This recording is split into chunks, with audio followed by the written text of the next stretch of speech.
The day Luke Pike robbed the Callaway Bank, I was standing on the boardwalk outside Mrs. Henley's dry goods store with a bolt of blue calico tucked under my arm This is the and place. absolutely nowhere to be. Keep your eyes open. I heard the horses first. Not the ordinary clatter of a Saturday afternoon men arriving for feed women stepping down from buckboards, the lazy percussion of a town that knew its own rhythms. This was different.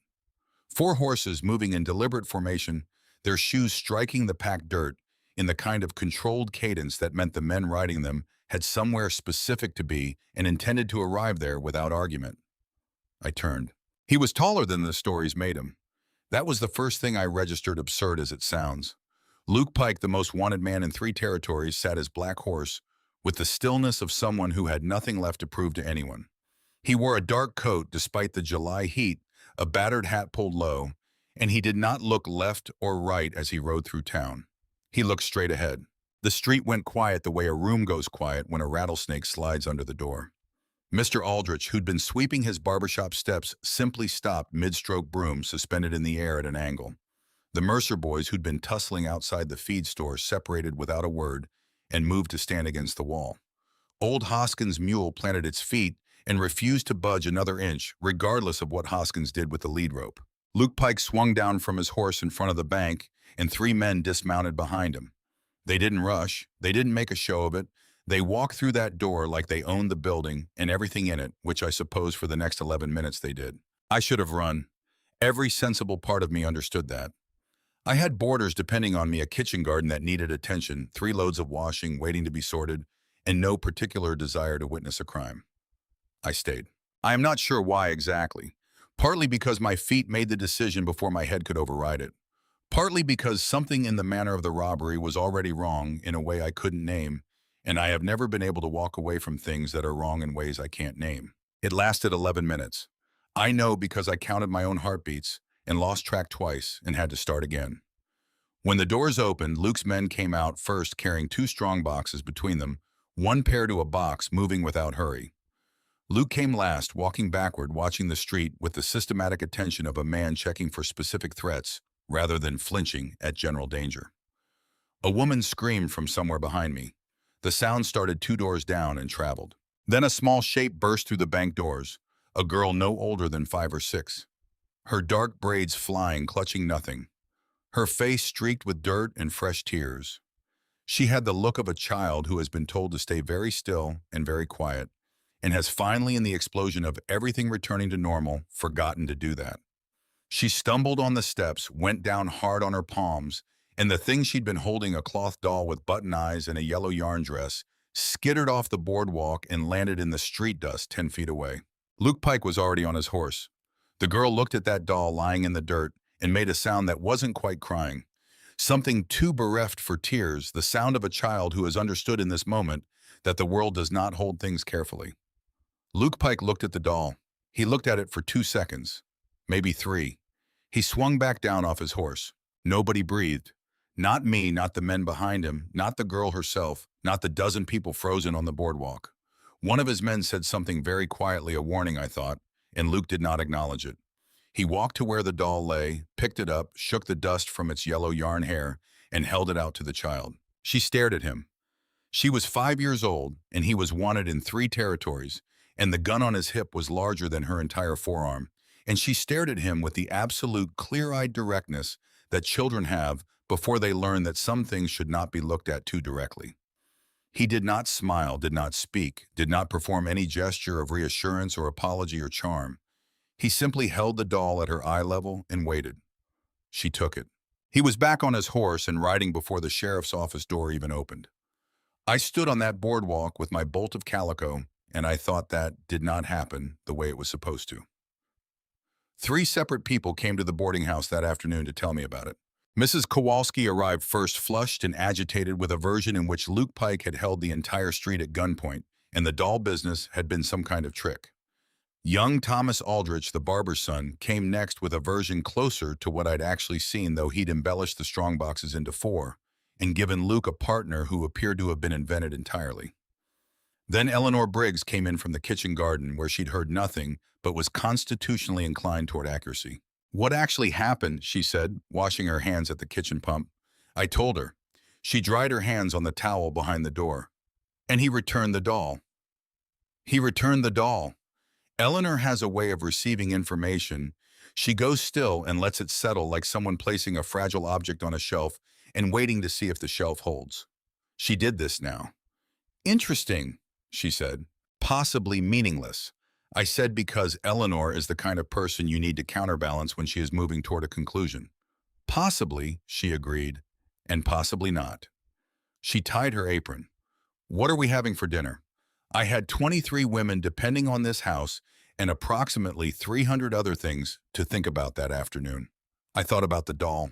Ethan would have called it a detail. My brother had a theory about details that they were the place where truth hid when it wasn't welcome in the main argument. He used to say it was the only decent thing about the world that the truth always left traces, that you couldn't do a thing without it leaving a mark somewhere. He had been 19 when he told me that. Sitting on the fence outside our father's property in Ohio, explaining his philosophy of the world to a woman who was 7 years older, and argued with him mostly for the pleasure of watching him defend his positions, which he always did well. I thought about him most often at unexpected moments. That was still true 4 months on. The town meeting convened at 6 o'clock in the livery, which was the only building large enough for the 40-odd people who showed up demanding answers that Sheriff Doyle Mercer didn't have.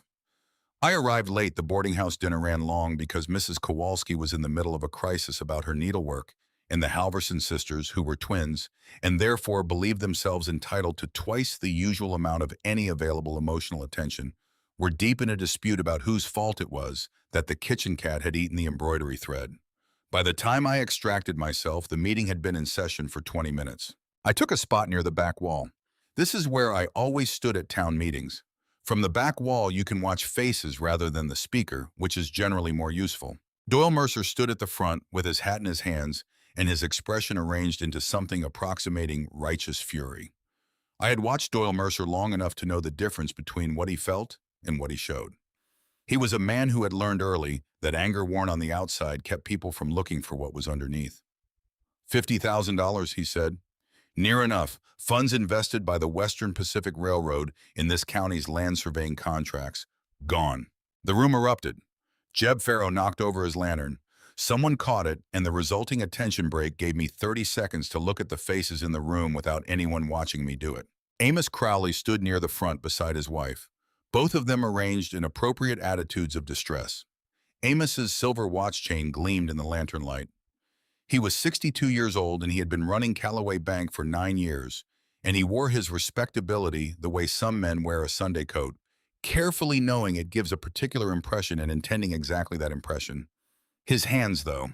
He was turning the watch chain over and over between his fingers, which was not the gesture of a man who'd lost $50,000 of other people's money.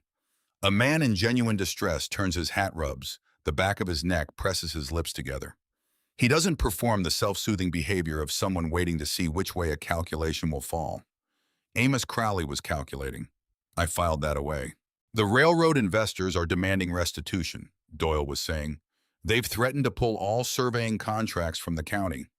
That means the rail line moves south through the Oregon Pass instead of north through our valley.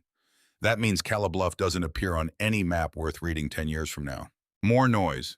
Mabel Truitt had begun weeping with her usual efficiency. In the back near me, a man I didn't recognize was watching the proceedings with a stillness that caught my attention. Dark coat, hat pulled low inside the building, which was unusual. He was watching Amos Crowley, not Doyle Mercer. Then he turned his head, and I got a partial view of his face in the lamplight. I filed that away, too. There's a proposal on the table, Doyle said, and the room quieted. From parties I'm not at liberty to name. A negotiated settlement. He paused exactly as long as necessary, the pause of a man who had rehearsed this. Luke Pike has agreed through an intermediary to return the funds, in exchange for a legal arrangement, a union of good faith between the Pike household and a Calla Bluff family of standing. Someone in front of me said very flat, a marriage. A marriage, Doyle confirmed. The noise level climbed. I did not join it. The family in question would need to be one with standing in the community, a property interest sufficient to create genuine obligation. He found me across the room. Charlotte Forsythe. I heard my name with the particular quality of attention that comes when it is said in a room that goes quiet in response to it. I thought about Ethan, about the deputy at my door 4 months ago with his hat in his hands and his eyes looking at a point just to the left of my face, which is how people look when they have to deliver information they'd rather not be responsible for. I had recognized it before he spoke because I had seen that arrangement of features before. My brother had been 19 years old. Miss Forsythe, Doyle Mercer was looking at me. You understand the significance of this proposal. I understand it fine, I said. The boarding house mortgage is held by Callaway Bank.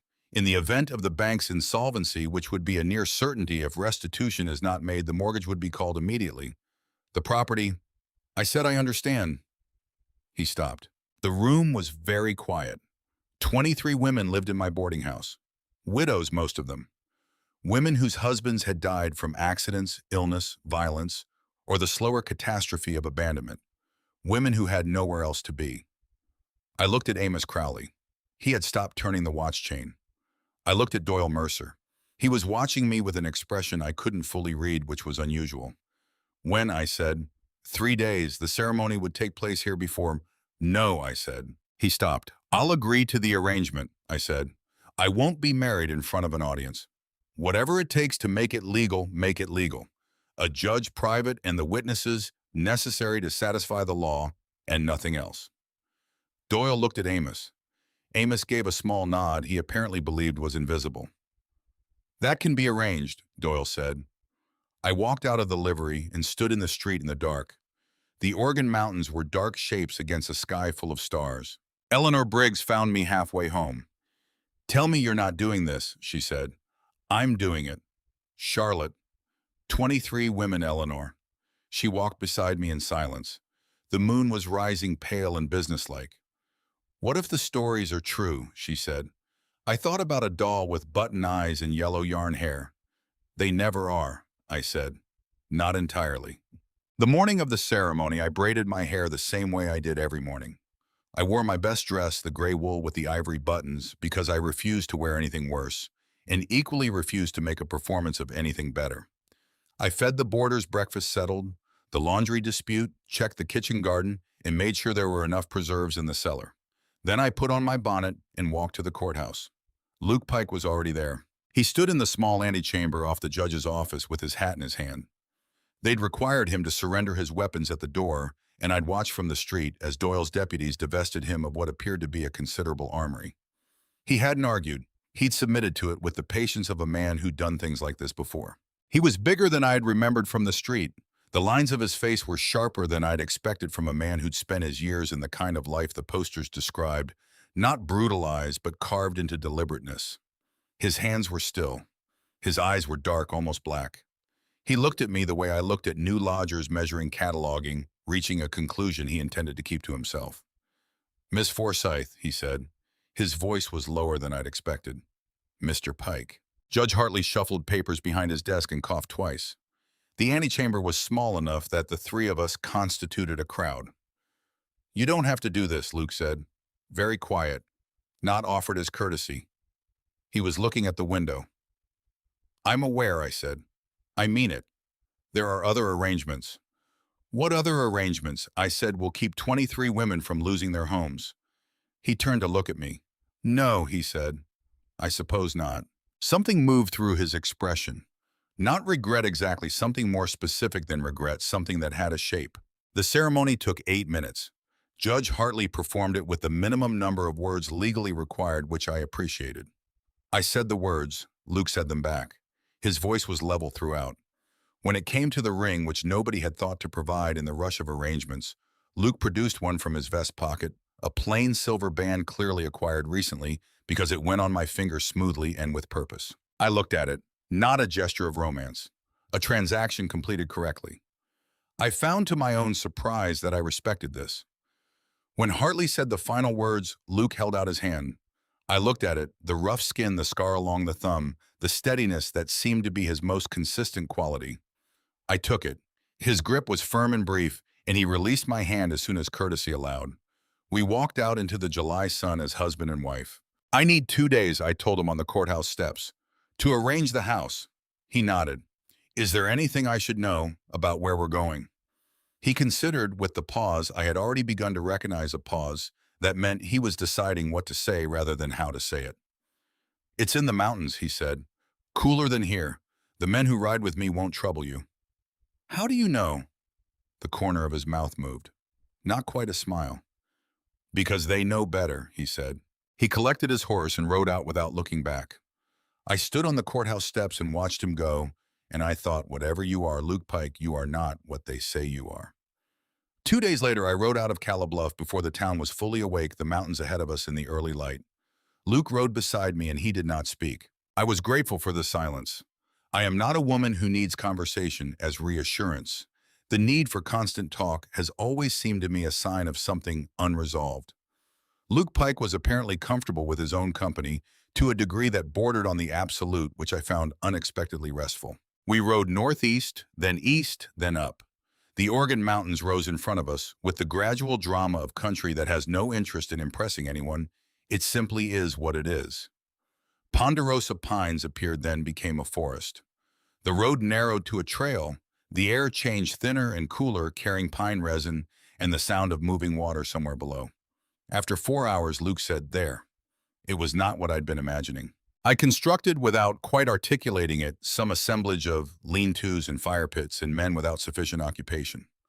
What I saw instead was a compound built with intention, a main house of adobe, low and solid, with a covered porch running its full length. 2 outbuildings, a corral with 6 horses in it, none restless, all well kept. And to the south, a kitchen garden. I stared at the kitchen garden. Tomatoes, beans, squash, a row of herbs. Someone had staked the tomatoes with straight, careful stakes at even intervals. "Something wrong," Luke said. And there was, I thought, the ghost of something dry in his voice. "No," I said. "It's just not what I expected." "No," he agreed. A man came off the porch as we rode in. 30 maybe, with an easy face and eyes that watched more than they revealed. "Caleb Dunn," Luke said. "He runs things when I'm not here." Dunn tipped his hat. "Mrs. Pike." "Mr. Dunn." He offered me the east room, which had the best morning light. Luke helped me down from the horse, a courtesy I didn't require, but found I didn't resent, and I followed Caleb Dunn inside. Clean floors, a fireplace with a good draw, functional furniture, nothing decorative, a table big enough for 8, and along the far wall a bookshelf. I stopped. Books that had been read and kept because they were useful. A Spanish grammar, 2 volumes of territorial law, and on the second shelf a well-worn copy of Blackstone's Commentaries on the Laws of England, bookmark set a third of the way through. I set that aside in my mind. That evening I sat on the porch as the light failed and watched the men move through the compound. 6 of them, visible, plus Caleb plus Torres, writing in a small ledger with the focused attention of a man doing accounts. Nobody drank. Nobody harassed each other. 3 men ran a watch rotation position, shifting at intervals. I began to measure. They watched the approaches, not each other. Not the vigilance of men afraid of pursuit. The vigilance of men expecting to need information. Luke was gone by the time I went inside. I lay in the east room and stared at the ceiling and sorted what I'd seen. Not outlaws. I had spent 6 years running a boarding house, which means 6 years of learning what people are under, what they present, because the wrong kind of lodger can ruin you in ways that take years to recover from. These men were doing something organized, purposeful, and at considerable personal risk. That ruled out a great deal. I made myself a promise before sleep arrived I would find out what was left. The ceremony took 8 minutes.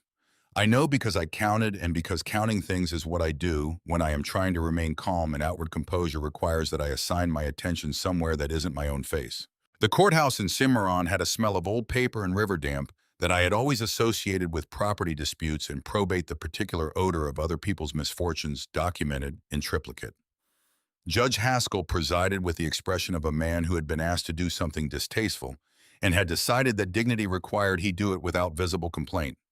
His hands, when he opened the registry, had the faint tremor of a man who drank more than he should and knew it, and had made his peace with the knowledge. Luke stood beside me in a clean shirt.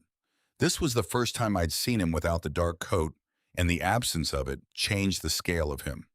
He was broader than the coat suggested, and the shirt was white enough that it caught the thin light from the courthouse windows and made him seem briefly like someone who belonged in different circumstances than these. He had washed and shaved, and the combination of those facts, that he had made some effort, that he had considered the occasion worth that much, did something to the clarity of my anger that I resented. I had told myself on the walk from the boarding house to the courthouse that I would not look at him.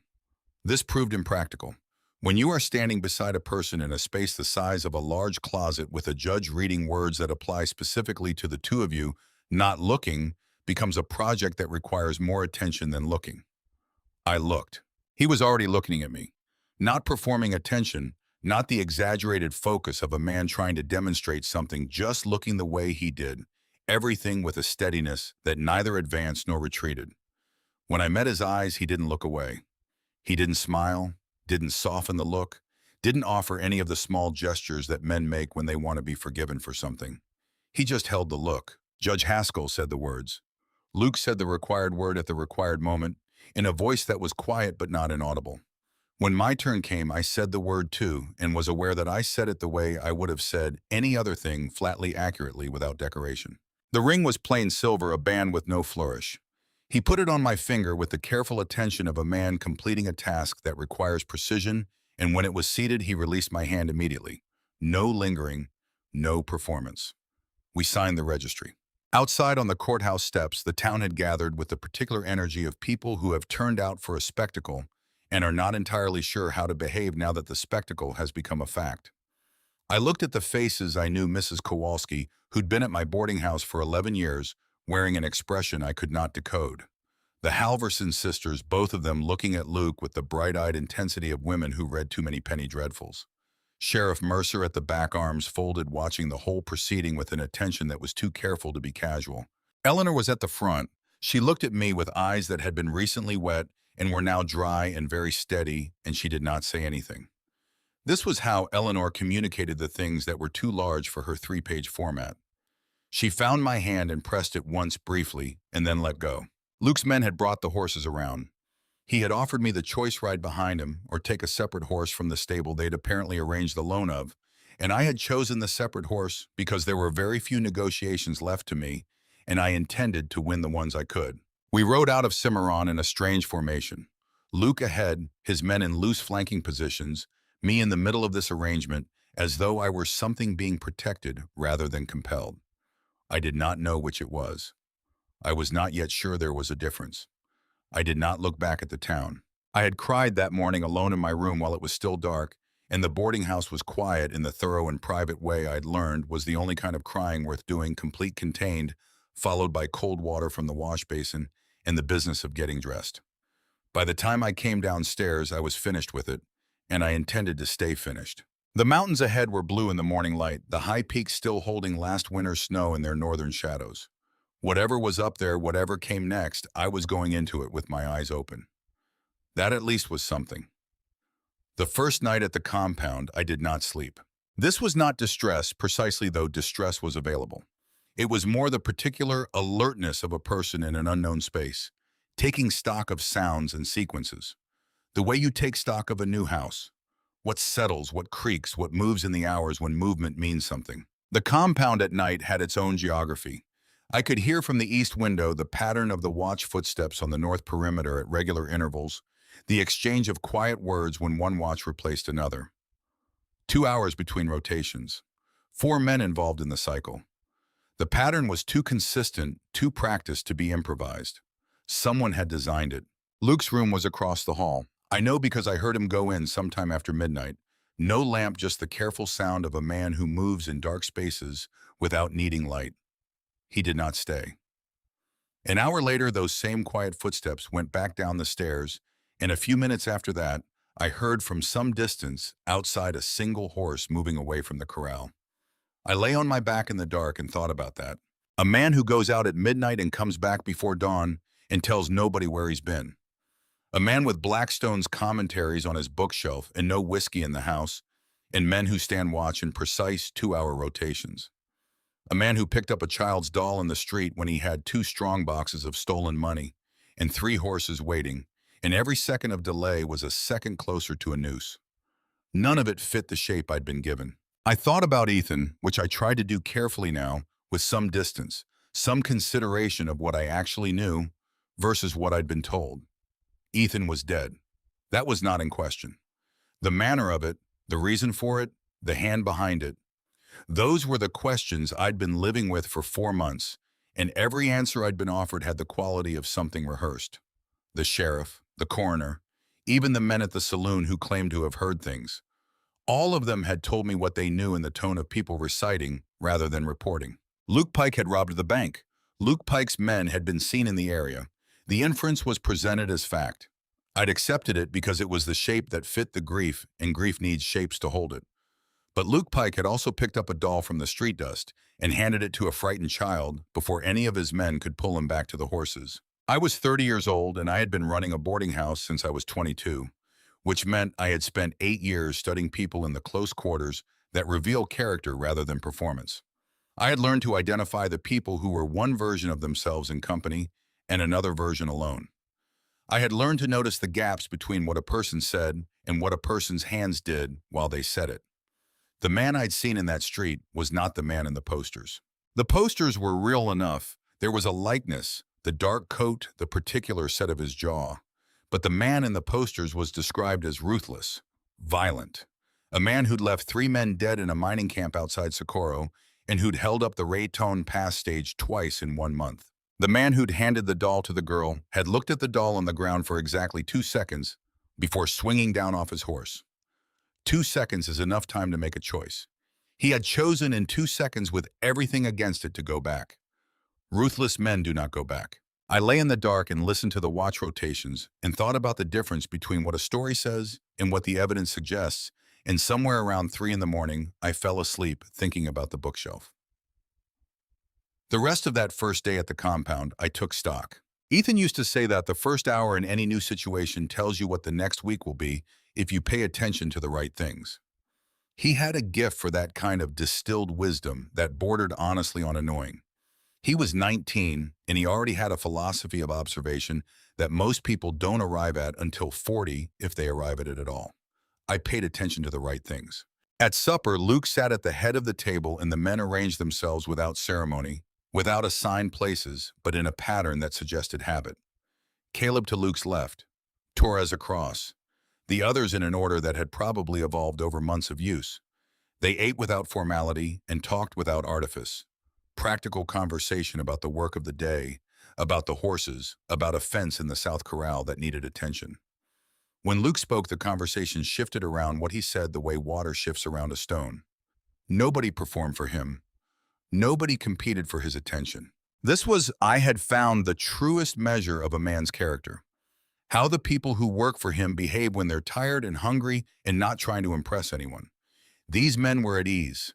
Not the ease of men who are afraid of their employer and have learned to hide it, but the ease of men who have made a decision to be somewhere and are comfortable with the decision. I ate and watched and said very little, and after dinner I helped clear without being asked because I could see that nobody had any better system for it, and Torres said thank you, with a directness that suggested gratitude was not a thing he considered embarrassing to express, and I revised my opinion of Torres upward.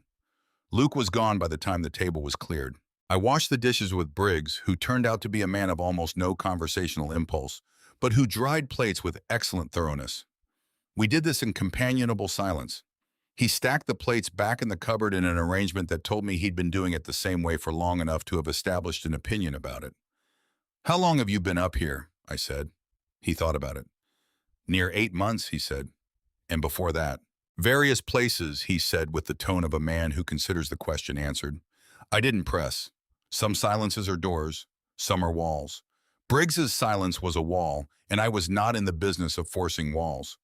I went to the east room and stood at the window for a long time. The mountains in the dark had a quality I found difficult to name. Not menacing, not peaceful either. Something more neutral than either. They had been here for a very long time, considerably longer than anyone in this compound or this territory or this century, and they bore no particular relationship to the concerns of the people at their feet. I found this unexpectedly comforting. Ethan had been 22 hours ago, alive somewhere in whatever comes after, probably still full of opinions. I said goodnight to him the way I'd gotten in the habit of doing and went to bed. The town meeting happened on the second day after the robbery in the Civic Hall that smelled of sawdust and old ambition. It was not so much a meeting as a performance. I understood this even before Doyle Mercer stood up and proposed his solution, because I had been in enough rooms where decisions had already been made to recognize the shape of a foregone conclusion. The people in the chairs were performing deliberation. The deliberation was not the point. The point was apparently me. I sat in the third row between Eleanor and Mrs. Halverson, the elder one who communicated her opinions primarily through the quality of her breathing. She breathed with a measured evenness that suggested she found the proceedings beneath the standards she had established for civic discourse, which frankly, so did I. Mercer stood at the front with the particular ease of a man who likes the front of rooms. Broad-shouldered, silver-haired, with the reliable face of someone who has spent 20 years being the most reassuring presence in any given situation. He had the kind of authority that isn't earned so much as accumulated the way roads accumulate ruts through repeated use by people who stop questioning the route. He talked for a long time. He talked about the railroad investors and the $50,000 and the damage to the town's economic standing and the impossibility of recovering the funds through ordinary channels and the history of similar arrangements in similar territories. He had done his research. He spoke with the fluency of a man who had rehearsed, and then he said my name. The room shifted the way rooms shift when something is said that everyone was waiting to be said. All the faces that had been attending to Mercer turned toward me with a collective pivot of weather vanes catching a new wind. I sat very still. I had learned early in life that stillness in moments of public scrutiny is interpreted as composure. This is not always accurate. Sometimes it is simply the body's response to being looked at by 40 people simultaneously, but the interpretation is useful, so I maintained it.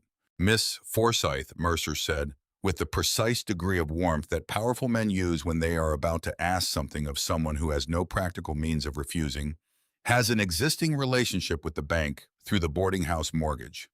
The mortgage note currently held by Callaway Consolidated represents the largest single collateral position against the establishment and if the bank calls it, said someone toward the back, a man I didn't know, the boarding house goes to receivership.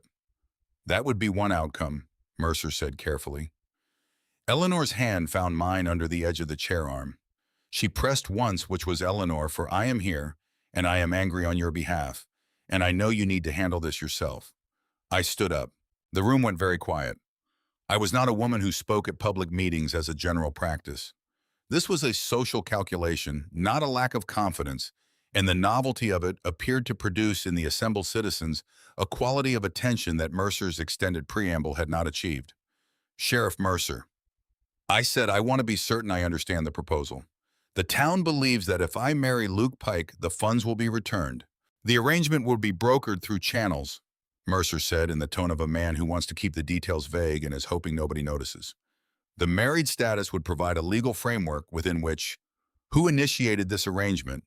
I said, specifically, whose idea was the marriage? A pause, very brief, but I caught it. The council has been in consultation, Mercer said, with various interested, and the interested parties being, I said, the railroad investors or the men who facilitated the transfer of funds. Another pause. Longer. Charlotte, said Mercer with the patient voice of a man explaining something to someone he has decided to find charming. I understand this is a great deal to take in. I understand it completely, I said.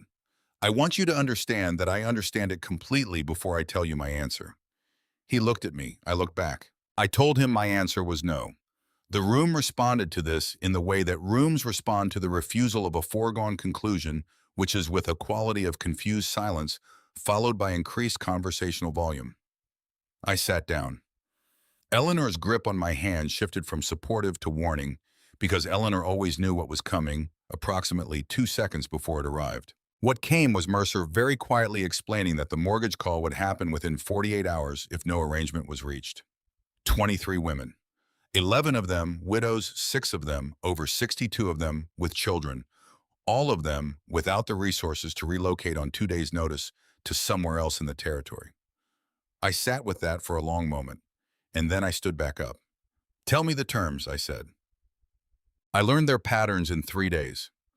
The watch rotated every 4 hours. Torres, a man called Briggs, who was no relation to Eleanor, and a quiet Navajo man named Sani, who moved through the compound so silently that I sometimes startled when he appeared at my elbow to accept a cup of coffee. Luke rode out each morning before dawn.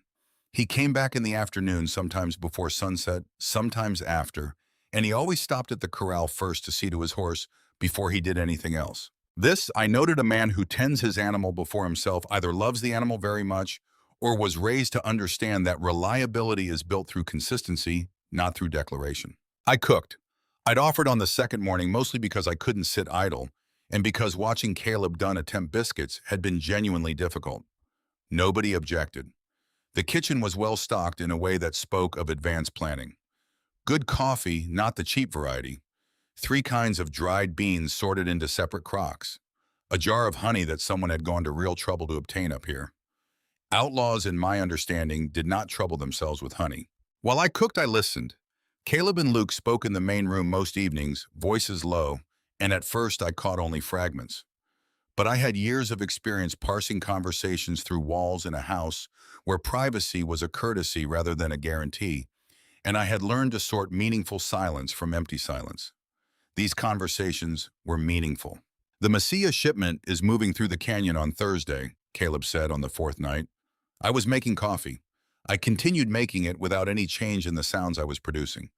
How many wagons? Oh, 2 confirmed, possibly a 3rd. And the escort? Same as before. 6 men, possibly 8. A pause. That's too many for a direct intercept. We don't need a direct intercept. We need the manifest. I filed this. Shipments, manifests, an escort of 6 to 8 men. This was not the conversation of men planning a robbery. This was the conversation of men planning something more complicated than robbery, something that required information rather than simply taking. The question was what? Luke came back on the 6th day with blood on his coat. Not much a smear along the left sleeve already dried that he'd made some attempt to clean. I'd done enough nursing in the boarding house to read the difference between a man who'd been grazed and a man who'd been in proximity to someone else's wound, and I could tell from the angle and the quantity that this wasn't his. I set a plate on the table when he came in. He sat. He ate with the focused efficiency of a man running on inadequate rest. The lines around his eyes were deeper than a week ago. After a time, I said, "Who was shot?" He looked up. "The blood on your sleeve," I said. "It's not yours. The angle's wrong for your dominant arm." He set his fork down slowly. He looked at me with the particular quality of attention I was beginning to learn was his version of genuine interest, not the surface attention he offered most situations, but something that came from further in. "One of my men," he said. "He's fine. Torres dressed it." "Is he here? Does he need—" Torres was a field medic for— He stopped. "For what?" I said. "He knows what he's doing," Luke said. I looked at him. "Field medic." "I wasn't worried about the blood," I said. "I was concerned about whoever was doing the shooting." "You don't need to be concerned about that." "I'm not especially concerned. I'm observing. There's a difference." He studied me. "What have you observed?" I had been waiting, I realized, for him to ask me this. "That your men run a watch schedule I'd associate with a military outpost. That nobody drinks. That Caleb Dunn has the hands of a man who's held a pen more than a saddle. The calluses are in the wrong places for riding. That Torres keeps an account ledger, and whatever he's recording, it isn't gambling debts." I paused. "That you have a copy of Blackstone's that's been read until the spine cracked in 4 places." Luke was quiet for long enough that I thought he wasn't going to respond. "I'm not going to tell anyone," I said. "I don't know what I'd tell them if I tried. I'm simply telling you that I see things." "I know," he said. "You knew. Before the arrangement was made. You've run a boarding house for 6 years profitably alone in a territory where that's—" He moved one shoulder. "It doesn't happen without learning to read people accurately." I sat with this. He had assessed me. Before the courthouse, before the arrangement, he had considered what I was and reached a conclusion. I wasn't sure whether to find this flattering or unsettling, and decided it was both. "The blood," I said, "is from a situation that's resolving, not your concern. A dismissal, but an honest one, not condescending, not contemptuous. A door closed." "All right," I said. He looked up, apparently surprised by my compliance. "For now," I said, "but I want something in exchange." "What?" "Tell me one true thing." He looked at the table. The lamp between us threw his shadow long across the floor. Outside, the pines moved against the roof in the evening wind. "This isn't going to last much longer," he said. I waited. "Whatever this is, the arrangement, when it's resolved." "I go back to Calla Bluff," I said. "Yes, And the banking situation. Resolved, you have my word. I thought about what his word was worth, this man who had said it without ornamentation or appeal. I thought about the honey in the kitchen and the steak tomatoes and the field medic and the watch rotation. That's a prediction, I said. Not a true thing. You said you'd tell me something true. He looked at me for so long I thought he wouldn't answer. Your brother, he said. My hands went still. What they told you about why he was on that road. It wasn't the whole truth. The silence stretched. What was he delivering? I said. Luke shook his head. Not yet, he said. You said one true thing. I said enough. I looked at him and understood in the way I sometimes understood things before I could explain why that he was telling me this carefully. Not because he didn't know more, because what he knew was dangerous to say aloud, and he was calculating with precision how much was wise to give. I wasn't sure whether to be grateful or furious. All right, I said. He finished eating and went to the main room, and I heard the low sound of him and Caleb talking, and I washed the plates and thought about Ethan. Ethan, who had insisted on coming west with me because I hadn't wanted to come alone, and because he'd never been good at letting me do hard things by myself. Ethan, who brought me wildflowers from the field behind our father's house, and learned to whittle and made me a small horse with terrible proportions that I'd kept on my windowsill for 10 years. Ethan, who was 19 years old and had come west because I asked him to. The compound had a rhythm that I learned the way you learn the rhythms of any communal place, gradually through accumulated observation, until the deviations from pattern become as readable as the pattern itself. Mornings were quiet. Caleb worked at the table with his ledgers while Torres cleaned weapons with the methodical patience of a man who understood that reliability was the difference between a tool and a liability. The others had various tasks: maintenance the garden, the horses that they performed without direction or complaint. Afternoons changed depending on Luke's return time. When he came back early, there was a meeting of some kind in the main room, voices too low to parse through the kitchen wall. When he came back late, dinner happened in the particular quiet of tired men, and Luke ate without speaking and went to bed. On the 8th night, I heard something I wasn't supposed to hear. I had been awake, insomnia wasn't new to me, but it had taken on a different quality here, sharper, more purposeful, and Luke had come back very late, and I heard him and Caleb speak in the main room in voices that were lower than usual. He's not stable, Caleb said. If he breaks, he won't break. Luke's voice. You've been saying that for 3 months. He won't break because he doesn't have anything to break with. He doesn't know enough. A pause. And the woman, my breath stilled. She stays out of it, Luke said. She doesn't know anything, and I intend to keep it that way. She sees things, Caleb said, quiet almost to himself. I know, Luke said. That's not an argument for keeping her uninformed. It's an argument against it. Not yet, Luke said. Not until I know it's safe. Silence. Then Caleb said something I couldn't catch too low. I know, Luke said it again. And then in a voice slightly different from his usual one, not softer exactly, but with something else in it that I couldn't categorize, I know. I lay in the east room and looked at the dark ceiling. He knows what I'm doing, I thought. He's been watching me watch them, and he hasn't told me to stop. On the 9th night, I followed him. I am not proud of it, and I am not ashamed of it. What I am is honest about my own reasoning. I had watched enough, heard enough, and been told enough half-truths that the only way forward was more information, and he was not going to give it to me sitting at the dinner table. I heard the sound of a horse being led from the corral at 11 o'clock, the soft, careful sound of someone trying not to be heard, and I gave him 20 minutes, and then I dressed and went out into the dark. The moon was almost full. It was enough. He was heading northeast downslope on a switchback trail I hadn't yet explored. I kept well back, using the trees, tracking him more by sound than sight. He moved quietly but not silently. I don't think he believed himself to be followed. The trail descended for perhaps half a mile. He stopped in a clearing where 2 trails crossed. He waited. I waited. The pines were still the way they get when nothing is moving in them.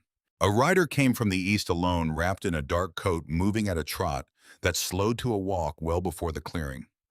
They met in the center and exchanged words I couldn't hear at this distance. Something passed between them, paper folded small. The rider produced something in return. They spoke for perhaps 10 minutes, unhurried, 2 people conducting business. Then the rider left the way he'd come, and Luke stood in the clearing for a moment, and then he turned his horse toward the compound. He was facing my direction. "You can come out," he said. I stepped out of the pines. He looked at me. He did not appear surprised. He appeared tired and something else, something I couldn't read, which was still unusual. "How long have you been there?" he asked. "Long enough to see the exchange." "You could have been shot." "By whom, you or the mystery writer?" His jaw tightened. "Charlotte." It was the first time he'd used my given name. I noted it. "Who was that?" I said. "Someone I trust." "What did you exchange information?"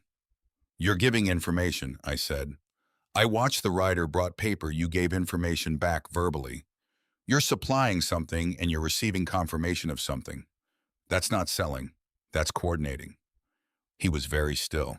"Come back to the compound," he said. "Answer me." "Come back to the compound," he said, "and I'll—" He stopped. "You'll what?" He let out a breath. "Consider it," he said, which was not a yes but was not a no, and I had learned enough about Luke Pike in 9 days to understand that consideration from him was not nothing. I followed him back up the mountain in the dark. He didn't tell me that night. He didn't tell me the next day either. But something shifted, not in what he said, but in the manner he occupied the same space as me. As if he'd made an internal decision and was implementing it gradually, the way you let cold water into a bath rather than adding it all at once. He stayed for dinner 2 evenings in a row. He asked me questions, not intrusive questions, not the questions of a man mining for weakness, but the questions of someone who wants to know something because it seems worth knowing. How long had I run the boarding house? How I'd learned accounts? What it had been like in Ohio before we came west? I answered honestly. Dishonesty requires energy I'd rather spend elsewhere. He listened. He didn't fill the silences I left open. He didn't offer reciprocal disclosures in the transactional manner. "You told me something, so I'll tell you something." He simply received what I said, thought about it, and occasionally asked a follow-up question that told me he'd actually understood the first thing rather than simply waiting for his turn. This was unusual. I found it disarming and found being disarmed unusual. On the 12th day, I found the maps. I had known they existed. Luke worked in the front room most evenings, and I caught glimpses of paper on the wall through the doorway, not close enough to read, but enough to see that they were large and covered in markings. I had respected the boundary of that room without being asked to, partly because it suited me to appear to respect it while I observed everything else. He had ridden out that morning, and Caleb was in the outbuilding, and the door of the front room stood open. I went in. The maps were pinned to the wall. New Mexico territory, 3 of them overlapping detailed renderings with hand-drawn additions in 2 different inks. I recognized the Oregon Mountains, the Rio Grande Valley, the railroad survey lines that had been in the newspapers over the past year. The additions were what took the breath out of me. Routes traced in red, not roads but trails, canyon passes, creek crossings, the hidden ways through the territory that only people who'd spent years in it would know.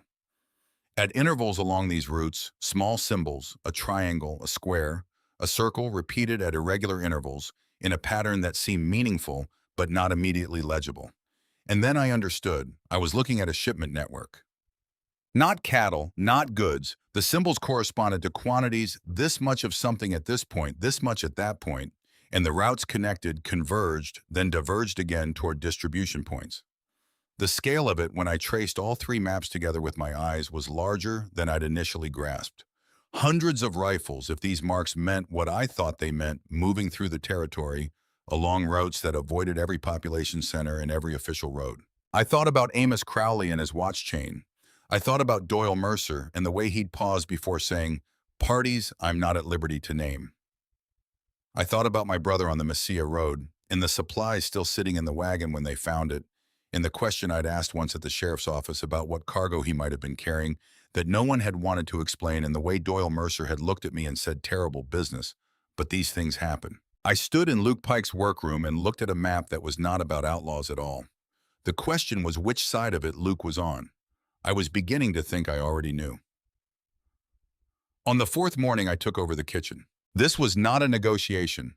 I came down at first light to find Torres attempting to make cornbread in a cast-iron skillet with the focused intensity of a man who knows the theory but has not practiced the application.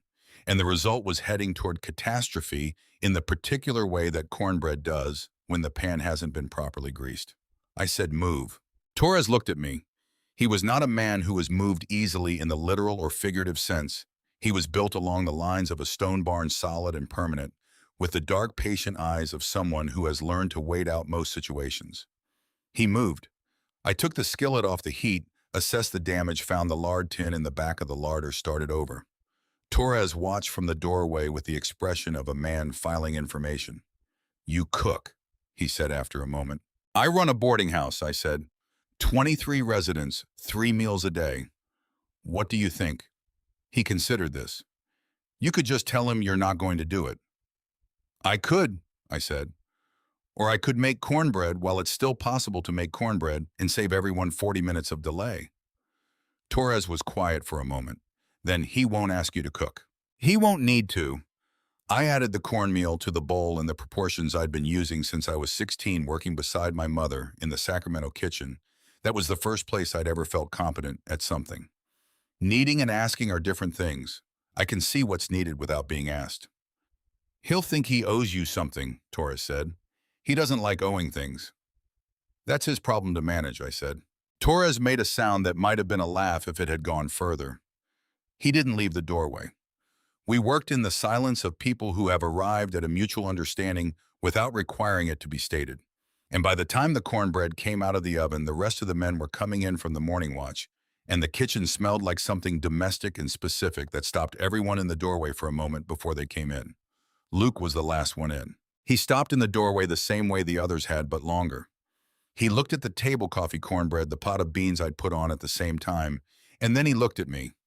I was already sitting down with my own plate. "You didn't have to do that," he said. "I know," I said. He sat down.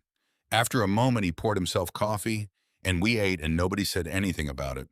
And that was how the kitchen became my territory, without a single word of negotiation. I read his law book on the third day. Not because I planned to, I hadn't planned anything about this arrangement beyond enduring it, but because it was there, and the afternoon was long, and I had been given very little to do, and doing nothing is not something I have ever managed with any grace. It was Blackstone's Commentaries, a well-used copy with the spine repaired twice at different times, with 2 different colors of thread. The pages had been read enough to know where to fall open. Part 2, the section on property rights and the obligations of the state. Someone had made notes in the margins in a small, precise hand. Not decorative functional notes, cross-references to other passages, occasional single-word queries. The handwriting was the handwriting of a person accustomed to reading carefully and arguing with what they read. Luke came in from wherever he'd been and found me at the table with his book. He stopped. I had expected him to object. He stood in the doorway for a moment, with the particular stillness that was, I was learning, not blankness, but attention. He looked like he wasn't doing anything, but he was always doing something. "You read law," he said. "Not a question." "I read whatever's available," I said. "Your collection is limited." He sat down across from me, which was, I noted, unexpected. "Page 43, he said. I turned to it. A passage about the distinction between civil and natural law, with a note in the margin that said simply, "and when they conflict." "What did you decide?" I said. He looked at me for a moment. "Still working on it." "The argument is that natural law, meaning basic moral principle, supersedes civil law when civil law is being used for purposes it wasn't designed for," I said. "Haskell's position in the 1763 Antic case. Whether you agree with it depends on whether you think the law is a tool or an authority." "What do you think it is, Josh?" "Both," I said, "depending on who's holding it." He was quiet for a moment. "Then where'd you learn that?" "My father was a circuit judge," I said. "Not here back east. He read law the way other men read scripture. He thought I ought to understand what I was living inside of." "And Ethan?" The question landed carefully. He had been careful with Ethan's name, not avoiding it, not wielding it, just placing it when it was relevant and leaving it alone otherwise. "Ethan thought the law was something that happened to other people," I said. "He was more interested in whether things were fair than whether they were legal." I paused. He wasn't wrong. Luke looked at the book. "No," he said. "He wasn't." He left it there. He didn't explain it, didn't qualify it, didn't turn it into a conversation about something else. He just agreed and left the space around the agreement for me to do with as I wanted. I went back to reading. He stayed at the table, and after a while he pulled a map from somewhere and spread it out and was studying it with the same precise attention he gave to everything. We sat on opposite sides of the table for the better part of an hour, in a silence that had somewhere, without my noticing, stopped being hostile. I noticed that it had stopped, and then I went back to reading and did not think about it more than necessary. Eleanor's first letter arrived on the 11th day. I hadn't expected it. I hadn't told her I'd be able to receive correspondence, hadn't known myself whether the compound had any connection to the outside postal routes. But Caleb brought it in from the morning run to the supply point and handed it to me with the manner of a man who had been told this might be coming and had been waiting to see how I'd react. I recognized Eleanor's handwriting on the outside and felt something in my chest that I identified with some embarrassment as relief. The letter was 3 pages. Eleanor's letters were always 3 pages exactly. She said that anything worth saying could be said in 3 pages, and anything that required 4 probably needed to be said in person. She wrote about the boarding house with the brisk precision of a field report. Mrs. Kowalski had settled the needlework crisis through the diplomatic intervention of the kitchen cat, who had eaten the competing thread and thus resolved the dispute by elimination. The Halverson sisters had entered a period of unusual harmony that Eleanor found more unnerving than their arguing. The mortgage situation had been explained to the house residents in terms that satisfied everyone sufficiently, and nobody had left. In the second page she wrote, "I have been thinking about what you said about the stories never being entirely true. I have been trying to decide whether that is wisdom or wishful thinking, and I have concluded it is both, which I think is your general approach to most things. Tell me how you are when you can. Be careful when you cannot, and trust your eyes." The third page was a recipe for the preserve she'd put up from the kitchen garden. She included it, she said, because she thought I might be somewhere with fresh tomatoes and access to a stove and no idea what to do with either, which was accurate. I read the letter twice. Then I wrote back, which took the better part of a morning because I found I had more to say than I expected. I told her about the compound, about the men, about the bookshelf. I told her about the kitchen garden and the honey in the pantry and the way the mountains looked at dawn from the east window. I told her I was watching and learning and that things were not what they were supposed to be and that I thought they were better. I did not tell her about Ethan. That conversation needed to happen in person. I sealed the letter and gave it to Caleb, and he took it on the next morning run. And after that, Eleanor's letters came once a week, regular as her nature. And they were an anchor of a particular kind. The reminder that the world I'd come from was still there, was going on without me, was being managed with reasonable competence. Luke noticed the letters. Not in a way he commented on, but in the way he noticed everything, the small cataloging attention that was one of his most consistent qualities. On the third week, when I came in from writing a response in the East Room, and he was at the kitchen table with his law compendium, he said without looking up, "She's managing all right." "Exceptionally," I said. "It's possible the boarding house runs better without me." He looked up then. "No," he said, very certain. I looked at him. "She told you in the letter," he said, "that she needs you back. She told me the house is running fine. Eleanor Briggs," he said, "writes to you once a week and sends preserve recipes because she is demonstrating that the situation is managed and that you shouldn't worry, which is what someone does when they want the person they're writing to come home without making them feel guilty about being away." I stared at him. "How do you know that?" I said. "I've been watching people deceive each other professionally for 2 years," he said, and went back to his reading. I stood in the kitchen doorway for a moment. He was right. Of course he was right. That was exactly what Eleanor was doing, and I had read it as simple news because I'd wanted to. "Luke," I said. "Yes." "That was—" I stopped. "Thank you." He turned a page. "She's fine," he said. "She's worried about you. Both can be true." I went back to the East Room and wrote Eleanor a more honest letter. I found the maps on the 16th day, not accidentally or not entirely. I had been moving methodically through the compound's geography in the way I move through any new space, the way my father had always told me to move through any new thing, with deliberate attention to what was there rather than what I expected to be there. Most people look for what they anticipate. My father had said that the useful information was almost always in what you hadn't anticipated. The room at the back of the East Wing was not locked. This was itself a fact worth noting in a compound where most things that mattered were managed with care. An unlocked room suggested either something unimportant or something that the people running the compound didn't expect to be discovered. I had filed the unlocked door as the latter category for 11 days before I opened it. It was a working room, a desk along one wall, a lamp in the corner, a map table in the center. That was the piece of furniture. The room had been built around a wide, heavy, flat surface with a lip around the edge to keep papers from sliding, the kind of thing you see in engineering offices and surveyors' camps. And maps. They covered the table and they covered the east wall, and there were rolled ones in the corner in a wooden rack that held them the way a library holds scrolls. The wall maps were New Mexico territory, not a single map, but a layered palimpsest of them, each showing something different at a different scale. Railroad surveys and land grants and water rights and stage routes and county lines. They would have seemed like what they were, professional survey material to anyone who looked at them without knowing what to look for. I knew what to look for because I had been watching the compound for 16 days and had spent 3 of those days thinking about the routes I kept hearing discussed at the kitchen table. Nogal to Mescalero, Mescalero to Raton, the junction at the river ford near the reservation boundary. The men talked about routes the way my residents talked about the roads into town, as familiar things, things with history. I went to the wall map first. In the lamplight, I could see what the casual eye would have missed: 2 sets of markings in 2 different colors of ink. One set was the official cartography survey notation township, lines, the standard vocabulary of government mapping. The other set was finer, added by hand, and it did not follow the same logic as the official roads. It followed the logic of terrain, the passes that were passable in spring, the creek beds that became roads in dry season, the stretches of open land between settlements where a heavy wagon could move at night without meeting anyone. Rifle routes.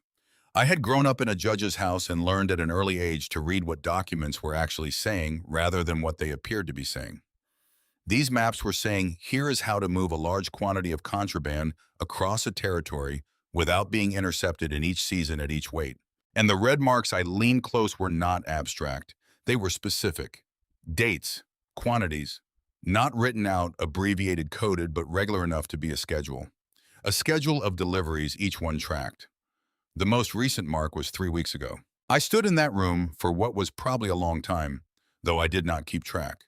When I left everything exactly as I'd found it, because I had learned in 16 days that everything in this compound was managed with attention, and that if I moved a single rolled map a finger's width from its position in the rack, the man who kept this room would know. I went to the kitchen and put the kettle on because I needed something to do with my hands, while I thought about what a federal undercover operative's maps of illegal arms shipment routes meant for the investigation into my brother's death. I followed him on the 21st night. This was, I was aware, not wise. Following an undercover operative through mountain terrain at midnight to observe a meeting with an unknown contact was the kind of decision that looks in retrospect like either courage or foolishness. And the difference between those two things is usually whether it works out. I had spent a week watching his departures. The pattern was consistent. He left between 11:30 and midnight, took the north path that curved around behind the corral, and returned within 2 hours. He carried nothing visible when he left and brought nothing visible when he returned, which meant either the meetings were informational or the exchange was of something small enough to conceal. I wore dark clothes and stayed well behind the tree line and moved only when he moved, which is the technique my father had described once in a different context as the principle of covering noise with noise. The clearing was 20 minutes from the compound in a natural bowl between 2 rock formations that made it effectively invisible from any approach except the direct path. He'd reached it 3 minutes before I found my position behind the uphill outcrop, and he was waiting with the stillness he brought to everything, hands at his sides facing the southern approach, no lamp. The rider came from the southeast, moving quietly and arriving without theater. A man I didn't recognize in traveling clothes rather than local dress. They spoke briefly, too low for me to catch the words at my distance, and an exchange happened. The rider produced a folded paper. Luke looked at it briefly, produced something small from his coat, and the rider took it. 4 minutes, perhaps 5. Then the rider turned back south. Luke stood in the clearing for a moment. Then he turned and looked directly at the rock I was standing behind. I did not move. He couldn't possibly have seen me. The angle was wrong, the light was wrong. I had not made any sound. "Come back tomorrow night," he said at a volume precisely calibrated to reach me without carrying further. "And I'll consider explaining it." He walked back up the path to the compound. I stood behind the rock for a moment with the particular quality of feeling that accompanies being caught at something by someone who you were nearly certain couldn't have caught you, and thought about the quality of attention required to know that someone was watching from behind a rock in the dark at 20 paces. Then I walked back to the compound. The next evening before supper, he said, "You had questions." "I have several," I said. "One at a time," he said. We were in the map room. The lamp was lit. He'd taken down two of the wall maps and spread them on the table, and the gesture was deliberate. He was showing me something rather than revealing something I'd discovered, which was a form of control, but also I thought a form of respect. I asked the one question I most needed the answer to. "The men in the canyon," I said, "the ones who move the rifles, do they have names on your maps?" He looked at me for a moment. "Yes," he said. "All of them."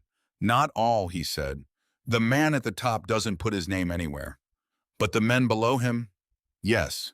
"Then," I said, "I want to know what you need from me to get to the man at the top." He looked at me with the clear-eyed consideration he brought to anything that was genuinely unexpected, which I had found was not very much. "Why?" he said. "Because the man at the top is the man who ordered my brother's death," I said, "and the names on your maps are the way to get to him, which means the fastest route to justice for Ethan goes through whatever you're building here." He looked at the maps. Then he said, "All right," and he started explaining. He caught me in the map room. Not that evening, he came home before I expected, and I'd already returned to the kitchen and was doing entirely ordinary things with my hands when he came through the door. But he saw it in my face.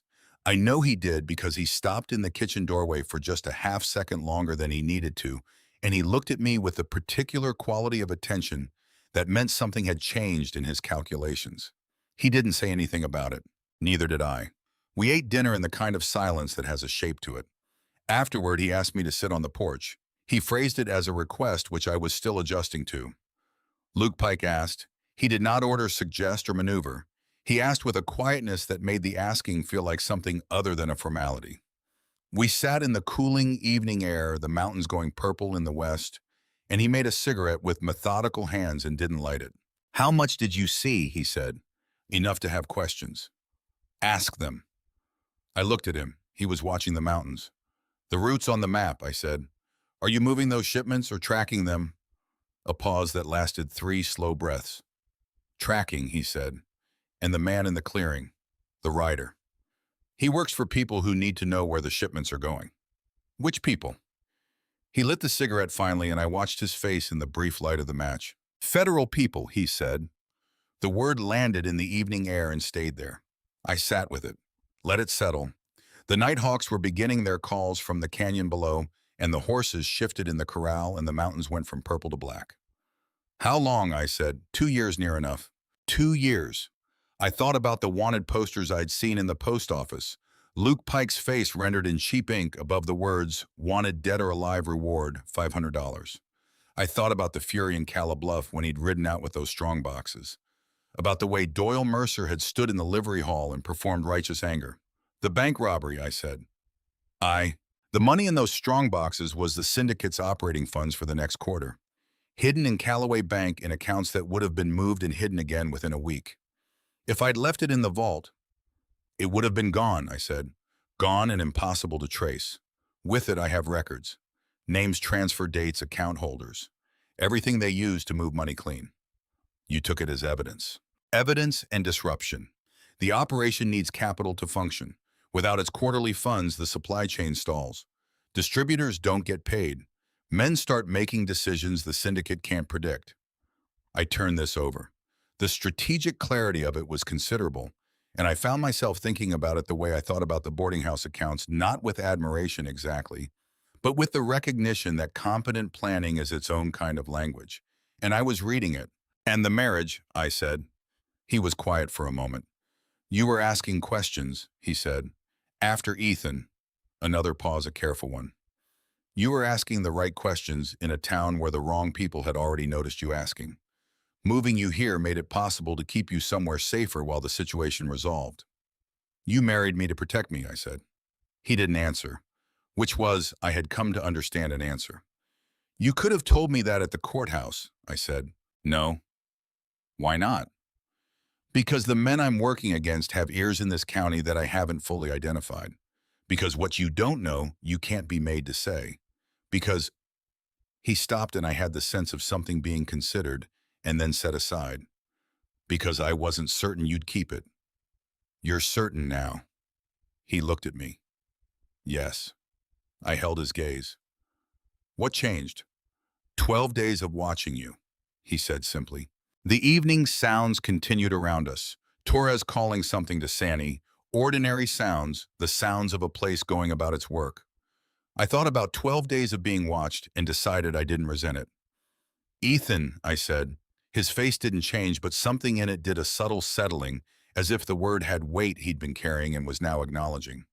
He was carrying something on the Mesilla road, I said. Not wool. No. He didn't know what it was. Luke looked at his hands. He was hired by someone who told him it was legitimate freight, supplies for the Harker Ranch. When did he find out? About 30 miles out. A pause.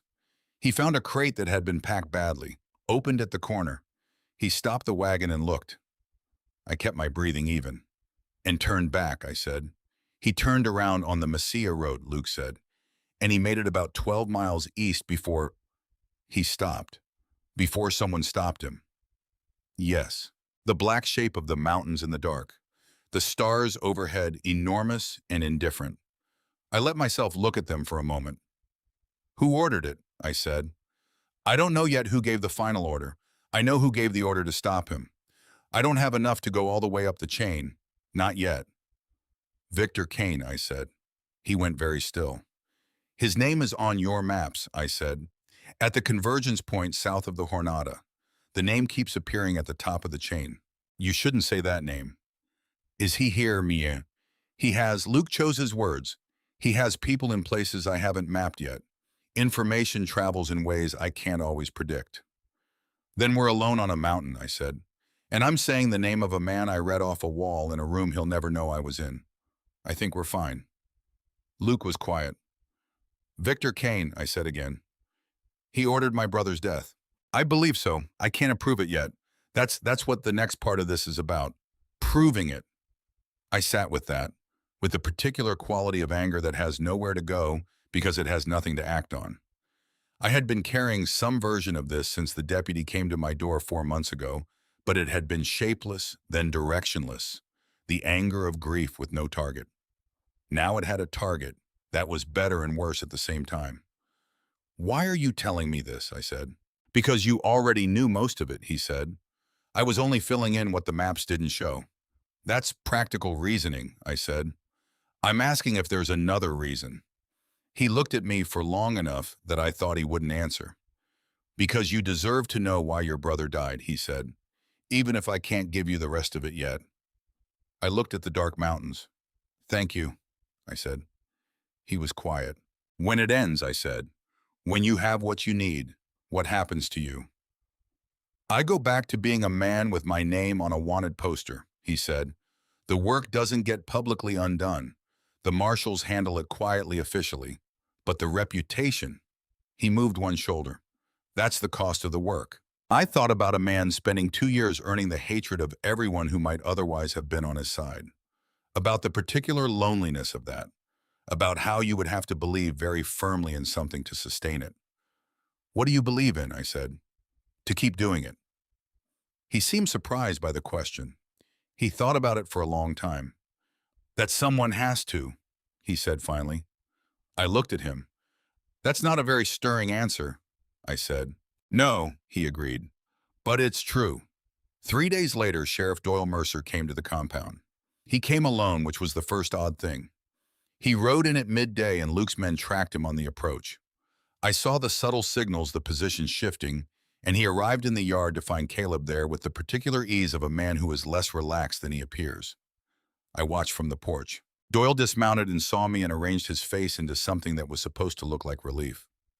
Mrs. Pike, I wanted to make sure you were well. Fine, I said.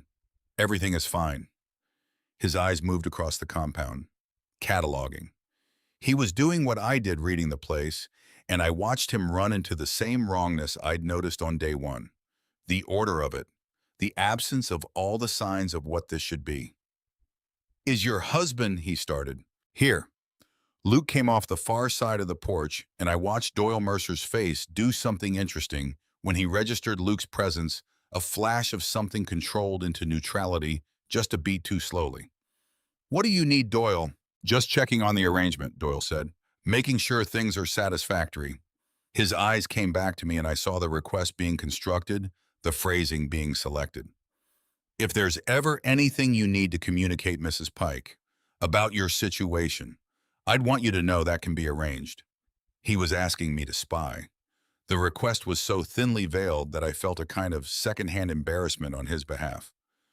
"I'm sure it could," I said pleasantly. He left 20 minutes later after a conversation with Luke in the yard that I watched from the kitchen window.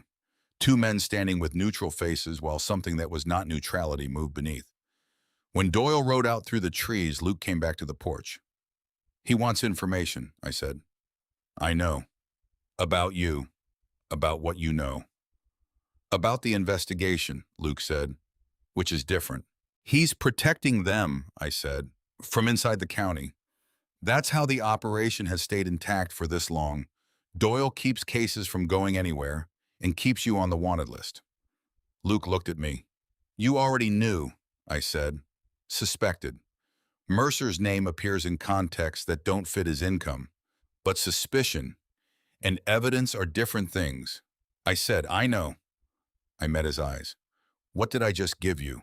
"Confirmation," he said, "from a source with reason to observe him closely." "I am apparently a resource," I said. He looked at me with the expression I was beginning to read as his version of amusement, a slight involuntary thing at the corners of his eyes, nothing performing itself. "Yes," he said, "you are." That night I sat in the East Room and let the grief in. I had been managing it in portions the way I manage most things that would wreck me if I let them in all at once, and I had been careful, methodical, disciplined about it. But now I had something I hadn't had 4 months ago. I had the shape of it. Ethan had been used. He had agreed to a job that he was told was legitimate, and at 30 miles he had understood that it was not, and he had turned the wagon around and someone had ridden after him. My brother, who had a theory about details, who believed the truth always left marks, who had found a mark, a badly packed crate, a corner open, and had done what he believed was right, and it had killed him. I let myself cry about it quietly in the dark. I had become competent at quiet crying over the past 4 months, which is not a skill anyone aspires to, but which has its uses. When I was done, I lay on my back and looked at the ceiling. Victor Kane, who had ordered my brother dead like a detail to be managed. Amos Crowley, who had sat in the livery hall and watched me demand answers for 3 weeks and known exactly what the answers were. Doyle Mercer, who had said terrible business and meant nothing by it. I thought about Luke alone in his workroom, working towards something he couldn't talk about in a county where everyone who might help him was compromised. I was not going to be someone who stood at the edge of this and watched. I made myself another promise before I slept: whatever Luke needed in the next phase of this, I intended to be useful. Not because of the arrangement, not because of 23 women though, that remained true, because Ethan deserved better than what he got, and I was the only person in this territory who was both motivated and positioned to help give it to him. He left the maps unguarded after the conversation on the porch. Not conspicuously, he didn't lay them on the table with a lamp, but the front room door stayed open in the evenings, and he did not change his habits when I was nearby. I understood this as trust extended quietly without ceremony. I studied everything. The network was sophisticated in a way that spoke of years of construction. Rifles moving north from Mexico through the southern passes, not in small quantities, but in hundreds, crated and documented with false manifests that described agricultural supplies, building materials, mining equipment. Moving through the territory in ordinary-looking freight wagons, dispersing at several points to smaller caches. Moving again. The bank robbery made complete sense now. The $50,000 in those strong boxes had been the network's quarterly operational capital. Names, dates, account, holders, shipment records. Without it, the operation couldn't pay its escorts, couldn't maintain the bribes, couldn't function. Luke had robbed the bank not to steal, but to crash a machine and to seize evidence that would otherwise have vanished. And the marriage. The marriage had been arranged by Amos, I understood now, for 2 reasons. As a political gesture, something that made it appear the town maintained control over a situation that was actually controlled by the men who'd arranged it. And because Charlotte Forsythe had been asking questions for 4 months about a death that connected directly to the network's operations. They'd sent me to live with the man they thought I'd be most afraid of. I sat with the dark comedy of this for a while. On the 16th evening, I was in the map room when Luke came in. I didn't start. I'd been there long enough that I'd been expecting him. The last distribution point, I said. You're missing it. These routes all converge here. I touched a spot south of the Jornada del Muerto, but you don't have the final destination marked. These symbols end here without a recipient. He came and stood beside me, close enough that I was aware of him in the way you're aware of warmth from a stove, not uncomfortable but present. I know where they converge, he said. I don't know who takes delivery. Someone with authority to move that many weapons without questions. And means to pay. Significant means, I said. Where does significant money come from in this territory without attracting attention? He was quiet. Railroad investors, I said. He looked at me. The investors who were supposedly defrauded, I said. The ones Amos cited at the town meeting. What if the investment itself was the laundering mechanism? Clean money goes in through the railroad contract. Dirty money comes out as the weapons purchase documented as a legitimate freight contract. And the railroad investment creates paper that explains the financial movement, Luke said slowly. So the question of who takes delivery is the same as the question of who controls the railroad investment capital, he said. We looked at each other. Amos, I said. I think so, he said. But I need documentation. What's in that bank isn't something I can get to without... Let me go, I said. He shook his head before I finished. I have a reason to be there, I said. The mortgage papers. I'll say I want documentation of the arrangement. It's exactly what a woman in my position would want. Proof that the terms are being honored. Charlotte, Amos doesn't think women look at ledgers. He's not stupid. No, but he's arrogant, I said. Which is better? He'll see a wife doing domestic accounting, and he'll show me whatever I ask for to demonstrate his competence and his goodwill. Because that's what men like Amos Crowley do when they believe they're the only intelligent person in the room. He was very still. 3 days, he said. Give me 3 days. There's a writer coming with confirmation on something I've been waiting for. I looked at him. 3 days, I said, but I want to know eventually, when the 3 days are done. He looked back at me. Yes, he said, when they are. We were close enough together in the small room that I could see the gray in his dark hair, something I hadn't noticed before. He was 35 years old and had spent 2 years being something he wasn't, and the weight of that was visible in the particular way he held himself, not broken, but held together with intention. Luke, I said, yes, you're not doing this alone anymore. Whatever comes next. He looked at me for a long moment. No, he said. I don't think I am. I went back to the East Room. I lay there looking at the ceiling in the dark, and I thought about what it means to stop being angry at someone and start worrying about them instead, and what that probably meant and what I intended to do about it.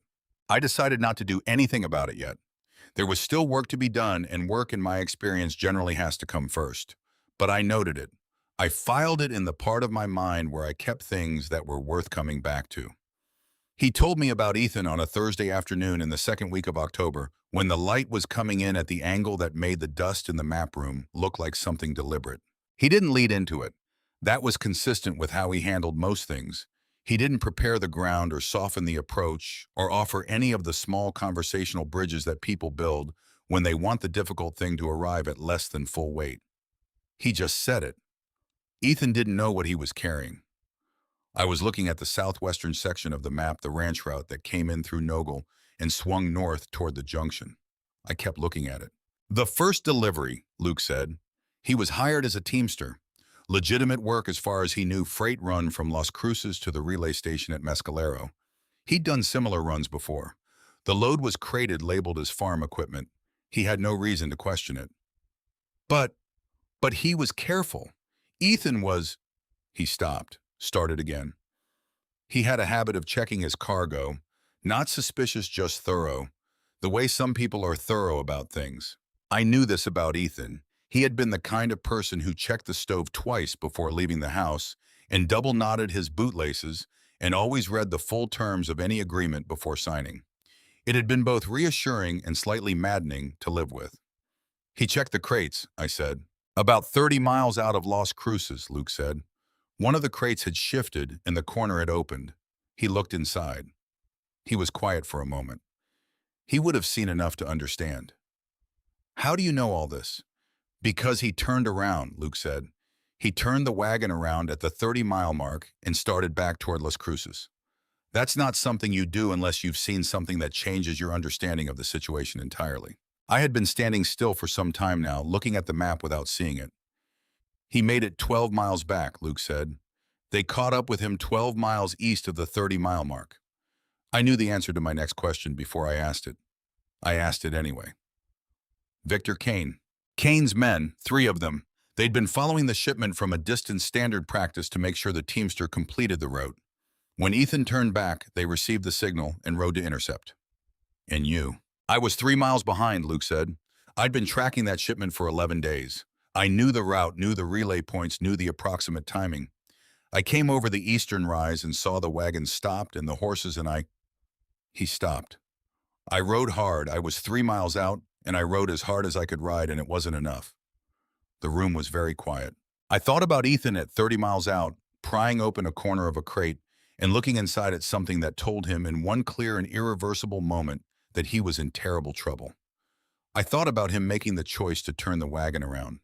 He would have been frightened. Ethan was brave, but not the kind of brave that doesn't feel fear, the kind of brave that feels fear and does the thing anyway. He would have been frightened, and he would have turned the wagon around anyway, because that was what Ethan did when he understood that something was wrong. He had been 24 years old. He made the right choice, I said. My voice was steady. I was not sure how.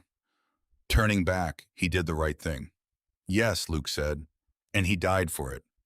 Yes. I turned away from the map and walked to the window.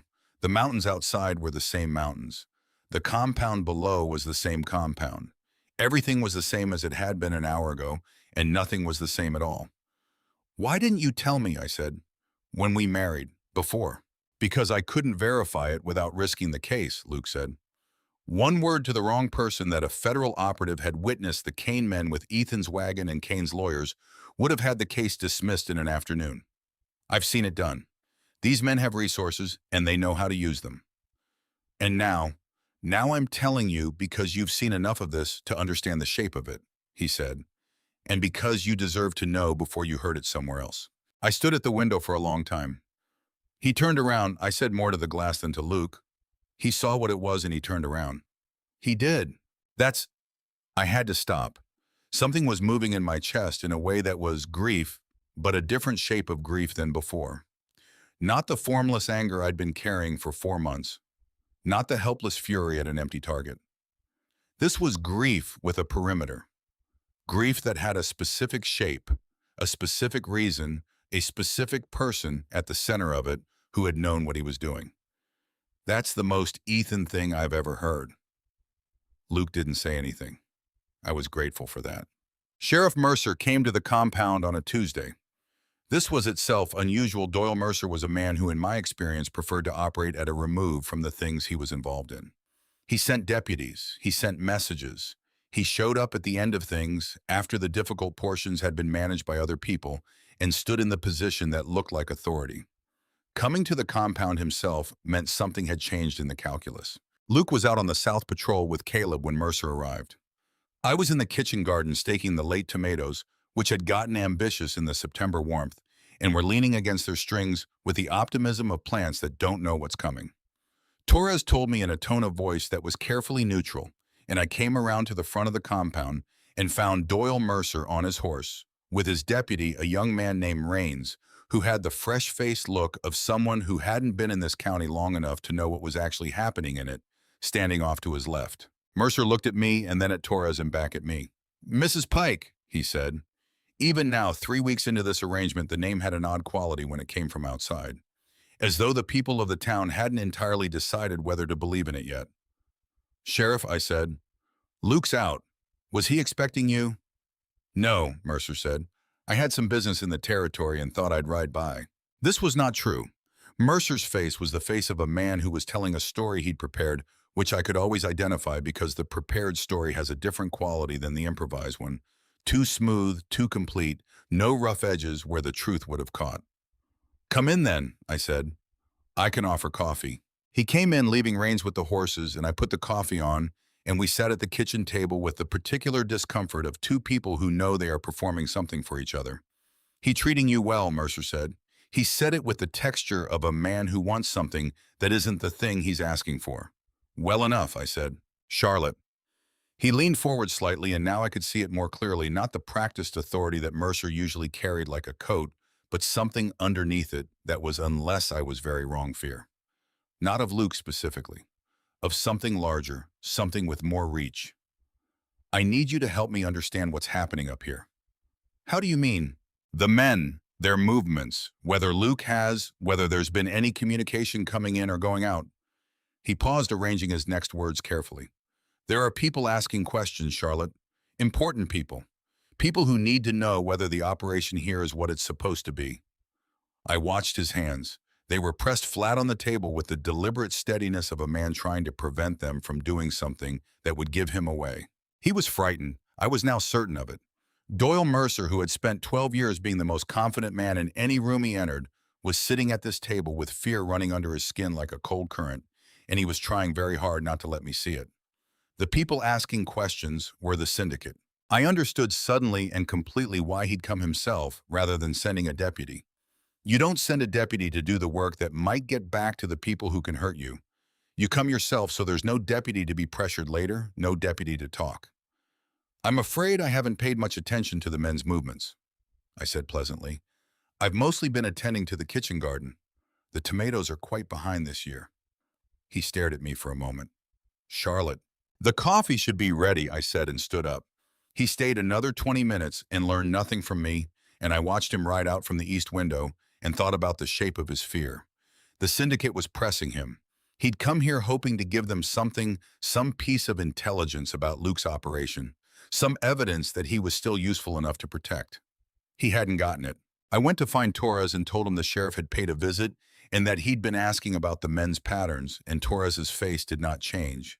But something in his posture did a fractional shift that told me this was information that needed to go to Luke when he returned. Luke returned at dusk. I told him what Mercer had said as precisely as I could remember it, including the careful phrasing and the particular quality of his fear. Luke listened without interrupting. When I finished, he said, "You didn't give him anything." "No." He was quiet for a moment. "He'll come back," he said. "I know," I said. "He's too frightened not to." Luke looked at me in the particular way he had, the way that acknowledged something without naming it, and then he went upstairs, and I stood in the kitchen listening to the mountains outside getting darker, thinking about frightened men and what they do when they run out of options. The matter of Doyle Mercer's second visit was more complicated than the first. He came on the 17th day, and this time he brought a deputy, a young man named Rains, who had the look of someone performing competence rather than possessing it, which is a quality that tends to appear in men who've been placed in situations by someone they want to please. Rains surveyed the compound with eyes that were trying to memorize everything, and eyes that had not been trained to do that, and I watched him miss approximately 80% of what was worth noting. Doyle, on the other hand, was getting better at reading the place. I saw it in the way he moved more slowly than the first visit, taking longer to look at things. He was learning. That was worth registering. Luke was there for this visit, which he hadn't been for the first. "I brought the documentation you requested," Doyle said to me, handing over a folder that he'd addressed to Luke, but presented to me, which was either a test or a slight, and I decided it was both. "Thank you, Sheriff," I said, accepting it. "And I wanted to speak with your husband." He looked at Luke. "About the railroad investors' inquiry. They're pressing for a timeline." "Tell them what you've been telling them," Luke said. "They're not satisfied with what I've been telling them." "Then tell them to come speak with me directly," Luke said, "if they'd like a different answer." A pause. Rains was still cataloging the compound. Torres was sitting on the outbuilding steps, cleaning a rifle with the methodical disinterest of a man performing a routine task who is paying close attention to everything. "The investors have connections," Doyle said with a particular weight on the word that make their impatience worth taking seriously. "I expect they do," Luke said. Doyle looked at me. "And you're well, Mrs. Pike?" "Quite well," I said. "No concerns. Nothing you'd want me to convey to anyone in town." I smiled at him with the warmth of a woman who has no idea what he's implying. "Tell Eleanor Briggs I'm looking forward to being home," I said. She'll want to know. Doyle left 20 minutes later, reins in tow, and I waited until they were out of the tree line before I said to Luke, the investors. Yes, they're getting impatient because Kane is nervous, I said. If the operational funds don't arrive, the investors start asking questions they're not supposed to ask, Luke said, which makes Kane nervous in a different direction. He's going to move faster than you planned. Possibly. Luke. I waited until he looked at me. I've been watching Doyle for 6 years. He was frightened today. Not of you, of his investors. He's in a position he can't manage from both sides much longer. Luke was quiet, thinking. Cornered men make bad decisions, I said. Yes, he said. They do. He looked at me. What would you do if you were him? I thought about it. About Doyle Mercer, who had spent years maintaining a careful balance and was now watching it tip. Eliminate the point of instability, I said. If the instability is you, I stopped. Yes, Luke said. That's what I thought too. He walked to the map room. I stood in the kitchen and thought about the timeline, about Kane's nervousness and Doyle's fear and the way a structure under sufficient stress finds its weakest point and breaks there, about the fact that we had perhaps less time than we'd planned. I thought about what I could do about it. I was not a woman who answered that question by doing nothing. By the 4th week, I had begun to understand the railroad. Not as a transportation enterprise, I had always understood that, but as a financial instrument, which is what it actually was. My father had called railroads the great machine for converting land into money and money into power, and he had not meant it admiringly. The transcontinental surveys were not about travel. They were about which land would become valuable when the tracks arrived and who would own that land before the value became visible. Amos Crowley owned land. This I already knew. There were 340 acres east of town in his wife's name, which was legally speaking the same as his name in any sense that mattered. What I hadn't known before I started looking at Luke's maps with the specific attention of someone trying to understand rather than simply observe was that the land was adjacent to the proposed rail junction. I stood at the map table on a quiet afternoon and traced the route with my finger. The survey line came in from the east parallel to the river and curved north before hitting the foothills. At the curve, there was a natural junction point. The topography made it almost certain where a branch line would eventually need to split toward the mines. Anyone who owned land at that junction, when the rails arrived, would own something worth 10 times what they'd paid. Amos had bought his 340 acres 18 months ago when the survey was preliminary and the junction route was not yet public information. I thought about that for a moment. Then I thought about where Amos had gotten the capital to make that purchase, given that his bank's public accounts, which I had a passing familiarity with from the mortgage negotiation, didn't suggest the kind of liquidity that would cover that acquisition without strain. The gun syndicate was not moving rifles to arm settlers or protect miners. That was the cover story, the convenient explanation for why men in a territory sometimes needed firearms. The rifles were inventory in a commercial operation. The revenue from the sales funded investments. The investments funded the appearance of legitimate wealth. The legitimate wealth funded more influence, more officials in the right positions, more cover for the operation. It was, I thought, a very elegant system if you could ignore the people it killed to maintain itself. I wrote it out on a sheet of paper, the chain of it not in legal terms, but in plain sequence. This produced this, which funded this, which protected this. When I read it back, it looked like a diagram my father would have drawn on the chalkboard in his study to explain to me how certain kinds of corruption sustained themselves. When Luke came in from the evening patrol and I showed it to him, he stood at the table for a moment reading it and then said very quietly, "Where did you learn to do that?" My father was a judge, I said. Corruption was his professional interest. He looked at the paper again. This is the money chain as something we've been working to document for 8 months. You've laid it out in, I had the benefit of your maps, I said. The patterns were visible. Not to everyone who looks at those maps, he said. I didn't answer that. I wasn't sure whether it was a compliment or an observation, and with Luke, those sometimes amounted to the same thing. He sat down and looked at what I'd written for a long time. The railroad investment, he said. Can you document the timeline? The land purchase date? The survey release date? The meeting between Amos and the syndicate representative? Not independently, I said. The bank records are the only documentation that would establish the capital source. Those are in the vault. Not the vault, he said. The account ledger, the one on his desk. I thought about the inside cover of the investment ledger, the folded paper. The reference key, I said. It cross-indexes the coded account entries, he said. Without it, the ledger is just numbers. With it, the money chain becomes readable, I said. He looked at me. I know where the reference key is, I said. The rider came on the second day. I was in the kitchen when I heard the approach single horse moving fast, which was unusual enough that I came to the porch without being asked. Luke was already in the yard. Caleb materialized from somewhere to his left with the ease of a man who had been expecting this and been ready for it. Sonny appeared at the tree line. The rider pulled up hard in the yard, a young woman maybe 22 in a dark coat with her hair pinned back and the composed look of someone who was very tired and not going to show it. She had the kind of face that gives nothing away until you look at the eyes, and her eyes were sharp and calculating, and belonged, I thought, to someone who had been sent on this errand because she was trusted to complete it correctly. She handed Luke a leather satchel and said something in a voice too low to carry. He read what was in the satchel standing there in the yard, and his face did something I hadn't seen it do before. A tightening around the eyes, swift and involuntary, the response of someone receiving news they'd been bracing for, but not expecting in this exact form. The rider got water, a fresh horse from the corral, and was gone within 20 minutes. Luke came to the kitchen. "Sit down," I said. He looked like a man who needed to. He sat. I poured coffee and set it in front of him, and he wrapped both hands around the cup.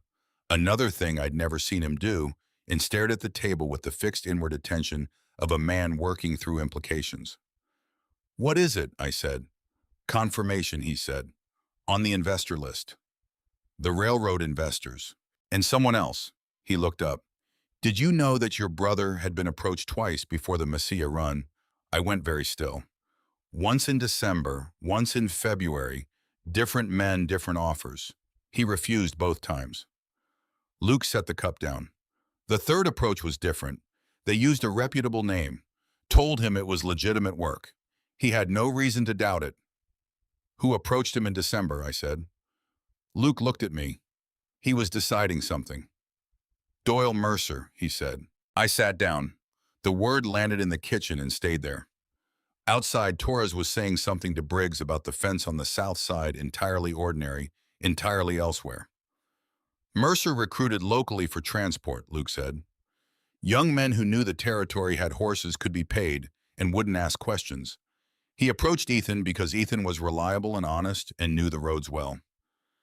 That last part is why they chose him for the Mesilla run specifically," I said. "An honest man's papers pass inspection without attracting scrutiny. He was chosen because he was good at what he did." A pause. "I'm sorry, that's a particular kind of cruelty." I looked at the table. "Who made the third approach?" "A man named Garvey who worked as an agent for the railroad surveying company. He's dead now, not by my hand. Kane cleaned up his own chain. Kane doesn't leave witnesses who can connect him to a transaction that went wrong. The Mesilla run was the first failure in 2 years of operation. He was thorough about eliminating the evidence." I was quiet for a moment, sitting in the kitchen, with the coffee going cold between us. "He was carrying rifles," I said, "and he found out 30 miles out because a crate was packed badly." "Yes." "And he turned back because that's what Ethan would do." "Yes." "And Kane's men caught him 12 miles east of where he turned around." "Yes." I pressed my lips together. The grief was there. It was always there. Had been there for 4 months in various forms, but it had a different shape now. Less like a fog and more like a wall. Something with edges. Something that could be turned toward a specific direction. "Victor Kane," I said. "Is he on the investor list?" Luke opened the satchel and laid several pages on the table. "He's behind several of the investment entities. Multiple layers, shell companies, false names, partnerships that don't appear to have controlling owners in the public record." He pointed to a name at the top of the first page. "But the primary investment capital, the account that controls the others, is here." I looked at the name. I said, "Of course it is. Amos Crowley." His name at the top of a page in his own careful banker's handwriting, connected to 6 different investment accounts, connected to Kane's network, connected to a freight wagon on the Mesilla Road. "He's been doing it for 9 years, I said. "At least. The earliest transaction we can trace is from 1876. Since before most people in Calla Bluff were old enough to ask questions." Luke folded the pages and put them back in the satchel. The marshals are 10 days out, but Kane is moving his timetable. He's found out something, not everything, but enough to make him nervous. He's arranged a final shipment for Friday, and then he disappears. If he disappears, new name, new territory, same network. He's done it before. Luke's jaw was tight. This is the closest anyone has gotten in 8 years. If he runs, we need the documents, I said. He looked at me. The ledger accounts, I said. The evidence linking Amos to the investors, linking the investors to Kane, linking Kane to the weapons purchases. If we have that, the marshals have enough to move even if Kane is already running. Yes. Let me get them. No. Luke, you'd be walking into a building with a man who ordered your brother killed, he said. Who, if he suspects, he doesn't suspect me, I said. He thinks I'm a wife managing her household accounting, which is exactly what I'd tell him I'm doing. I leaned forward slightly. I need the mortgage documentation, I'd tell him. I want proof that the terms are being honored, proof that the bank won't call in the debt. It's exactly what any sensible woman in my situation would want. Charlotte, Amos Crowley does not believe women read ledgers, I said. I am going to prove him right about that, and while he's pleased with himself for being right about it, I am going to find what we need. He was quiet for a long moment. 2 days from now, he said. Caleb rides with you. He waits outside. If anything feels wrong, anything, you leave immediately. No argument. Agreed. And I ride in behind you. Not visible, not in town, but close. I looked at him across the table. The afternoon light came in through the kitchen window and lay itself between us, and I thought about the 12 days since I'd arrived at this compound and everything I decided to believe about the man sitting across from me. Agreed, I said. He looked back at me. There was a quality to the silence between us that I had begun to recognize over the past week. Not absence, not emptiness, but something that had accumulated gradually in the way warmth accumulates in a room when the fire has been going long enough. I need to tell you something else, he said. All right. The arrangement, when I agreed to it, Doyle told me it would be a formality, a peace bond, something that looked like cooperation while the operation continued. He stopped.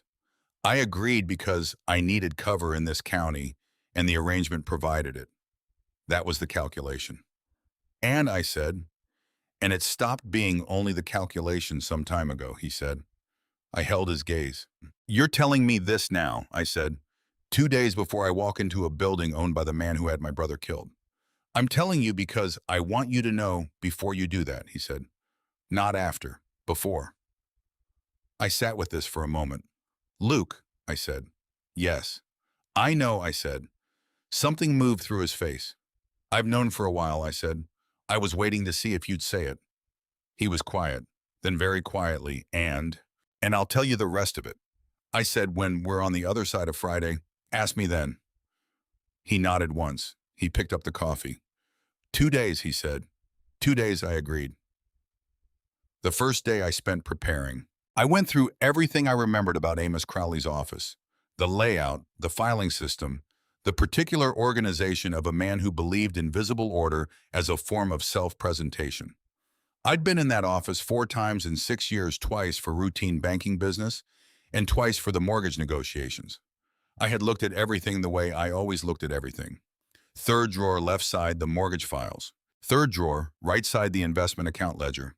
I had seen the tab clearly on my second visit when Amos opened that drawer for an unrelated document, and I had noted it the way I noted everything worth noting. His filing system was by date descending most recent at the front. He kept a reference key in the inside cover of the ledger. A man with that many encoded accounts needs to be able to read his own records. The reference key was the thing I needed most. I spent the second day doing nothing in particular, which is the most difficult kind of preparation. Waiting is its own skill, and I had reasonable competence at it, but the quality of waiting that this required, calm on the surface, sharpened beneath, was more demanding than the active kind. Luke left me alone with it, which I found I was grateful for.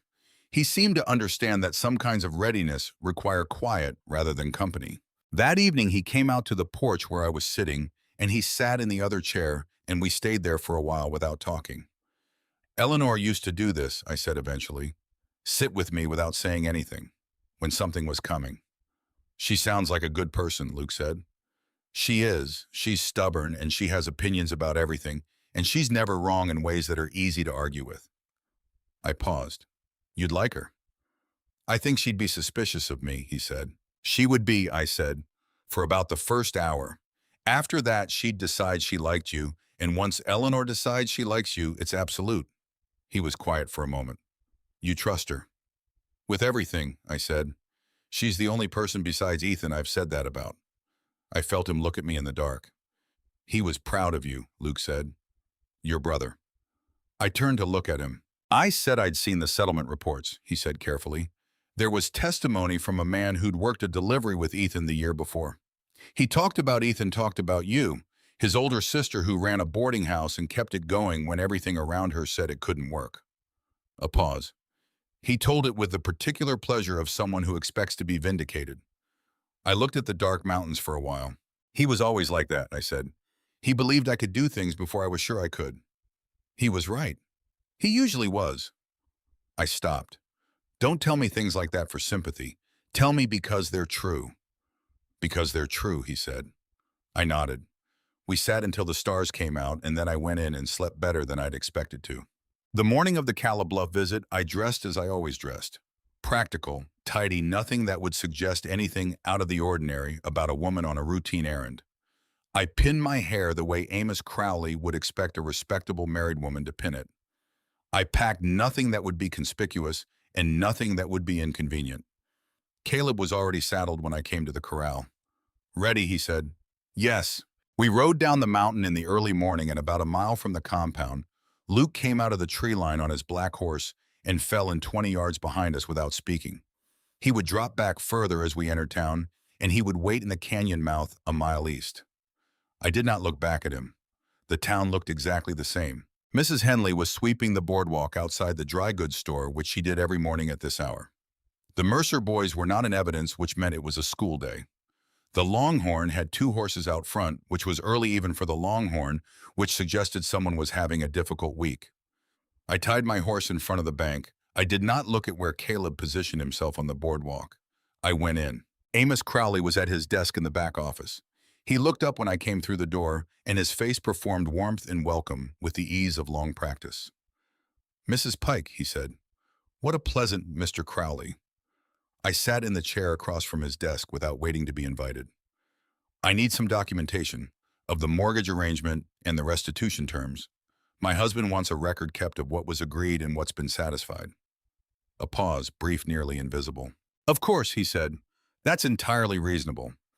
He went to the left filing cabinet, 3rd drawer. I watched him pull the mortgage file. The mortgage documentation, I said, accepting it, opening it, beginning to read. And the investment account ledger. I'd like to understand what the recovered funds were actually invested in. Given the circumstances, I want to be certain there won't be further complications. He looked at me over the desk. The investment ledger is a bank document, he said pleasantly. Typically not something I'd share with. I'm a bank customer, I said. The mortgage is in my name. The funds at issue are ones I'm now through marriage associated with. Surely there's no objection to transparency. I held his gaze with the earnest expression of a woman who expects competent men to do competent things. I'd so appreciate it. Luke wants to be certain that everything is in order. He worries. I said this last with the small self-deprecating smile of a woman accustomed to managing a worrying husband. I had never in my life managed anything with a self-deprecating smile, and I hoped I was performing it adequately. Of course, Amos said. Let me get the appropriate file. He went into the back office. I counted to 3 and stood up. 3rd drawer, right side. The ledger was exactly where I remembered it, tab visible investment accounts current year. I pulled it open, the cover. Reference key inside front cover taped in place. Amos's careful handwriting. 2 columns, the encoded identifiers on the left, the actual names on the right. I didn't try to memorize it. I couldn't be certain of that much detail under pressure. I unfolded the key at its tape seam carefully, cleanly, and took it.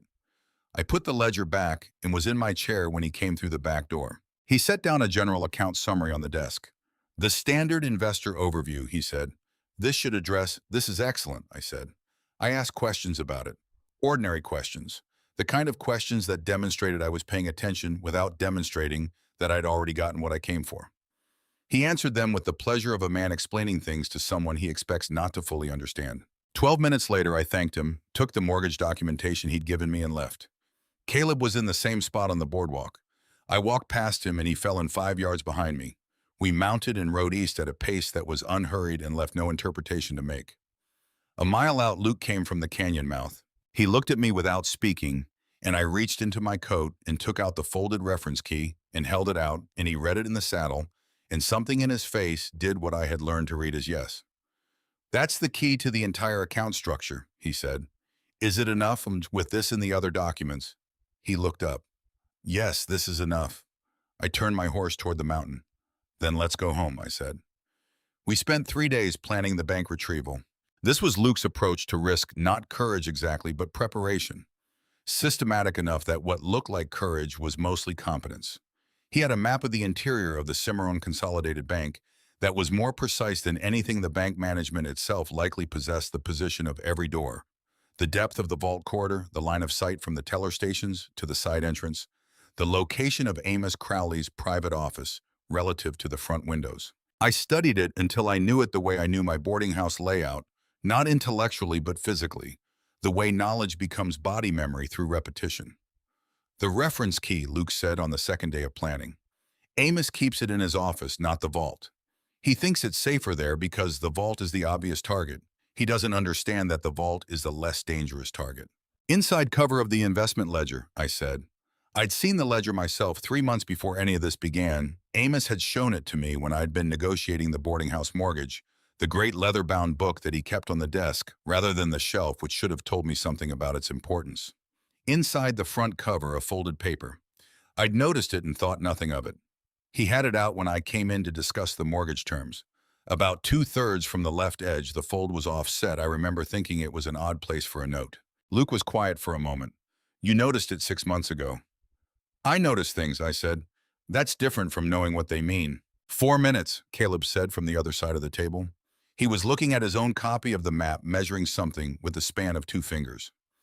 "If Amos is in the back reviewing receipts, which he does every Thursday morning between 10 and 11, you have approximately 4 minutes before he's likely to return to the office. The teller on the left station has a partial view of the office door, but not the desk." "How do you know when he reviews receipts?" I said. Caleb looked at me with an expression of mild patience. "Because I've been watching Amos Crowley's patterns for 14 months. This had the effect of reminding me again how much had been happening beneath the visible surface of the town's ordinary life. Caleb Dunn, Luke's apparently devoted second-in-command, had spent over a year in Cimarron, maintaining his outlaw cover while documenting Amos's banking patterns. I thought about all the Thursdays I'd banked there, Caleb standing at the hitching post outside, apparently loitering, actually counting minutes. "Thursday, then," I said. "What's my reason for being there?" "Mortgage payment," Luke said. "It's the right time of month for it. And if Amos comes back before the 4 minutes?" "Then you're reviewing the mortgage terms," Luke said. "You've been having questions about the rate adjustment clause. You wanted to look at the original agreement again." "Do I actually have questions about the rate adjustment clause?" "You do now," he said, and slid a paper across the table with 3 handwritten questions that were, I noted, genuinely reasonable questions about the mortgage terms that I might plausibly have wanted to ask. "You wrote those ahead of time," I said. "Yesterday," he said. I looked at him. "You were going to ask me to do this regardless of whether I volunteered." He held my look. "I was going to ask you," he said. "Whether you agreed was your choice. But you prepared for my agreement." "I prepared for the possibility of it." He paused. "You're better positioned than anyone else I have. You have legitimate business in that bank. You know the layout.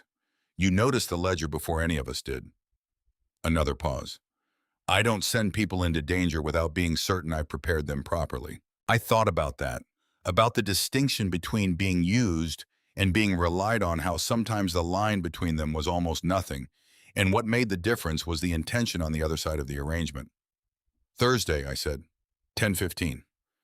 He looked at me for a moment. Then he nodded. "Caleb rides with you," he said. "As far as the canyon. I'll wait at the junction." "You'll wait at the junction," I repeated. "I'll be close enough to be useful," he said. It was the most indirect thing I'd heard him say. I looked at it from both sides and decided it was the nearest thing to, "I'm not sending you in alone, and I can't be seen in town," that he was capable of producing, and I accepted it accordingly. He told me the arrangement had stopped being only a calculation on an evening in late October when the air at the compound altitude had turned sharp enough to make the breath visible, and the kitchen fire was the warmest room in the building. I hadn't asked. I want to be clear about that. I had arrived at a place over the past several weeks where I had stopped asking questions I wasn't sure I wanted the answers to, not because I was afraid of the answers, but because I had found that some answers reveal themselves better when they're not pursued directly. You find the true thing the way you find water in dry country, not by digging everywhere, but by learning to read where the ground is different. He said it plainly the way he said most things. We had been going over the documents from the satchel, the dates, the chains of connection, the routes mapped in red that tied together into a picture of something so systematic it had the quality of architecture. And he'd been quiet for some time, and then he said, "This stopped being only a calculation some time ago." I didn't look up from the papers immediately. I finished reading the line I was on, then I looked up. He was looking at the documents, not at me, and his face had the particular quality of a man who has said a thing out loud for the first time and is listening to how it sounds in the air. When I said he thought about it, he was not the kind of man who gave imprecise answers to direct questions. "The kitchen," he said. "The third morning, when you told Torres to move." "That was 6 weeks ago," I said. "I know. You've known for 6 weeks." I said, not with accusation, just saying the shape of the thing. "I wasn't certain," he said. "I've been careful about certainty." I understood this. It was in fact one of the qualities I'd come to recognize in him, his refusal of the easy conclusion, the cheap certainty that lets people stop looking. He held things in question for a long time before he settled them. "And now you're certain," I said. He looked at me then. "Certain enough to say it." The fire moved and the room was warm, and outside the altitude wind was doing what it does against the windows.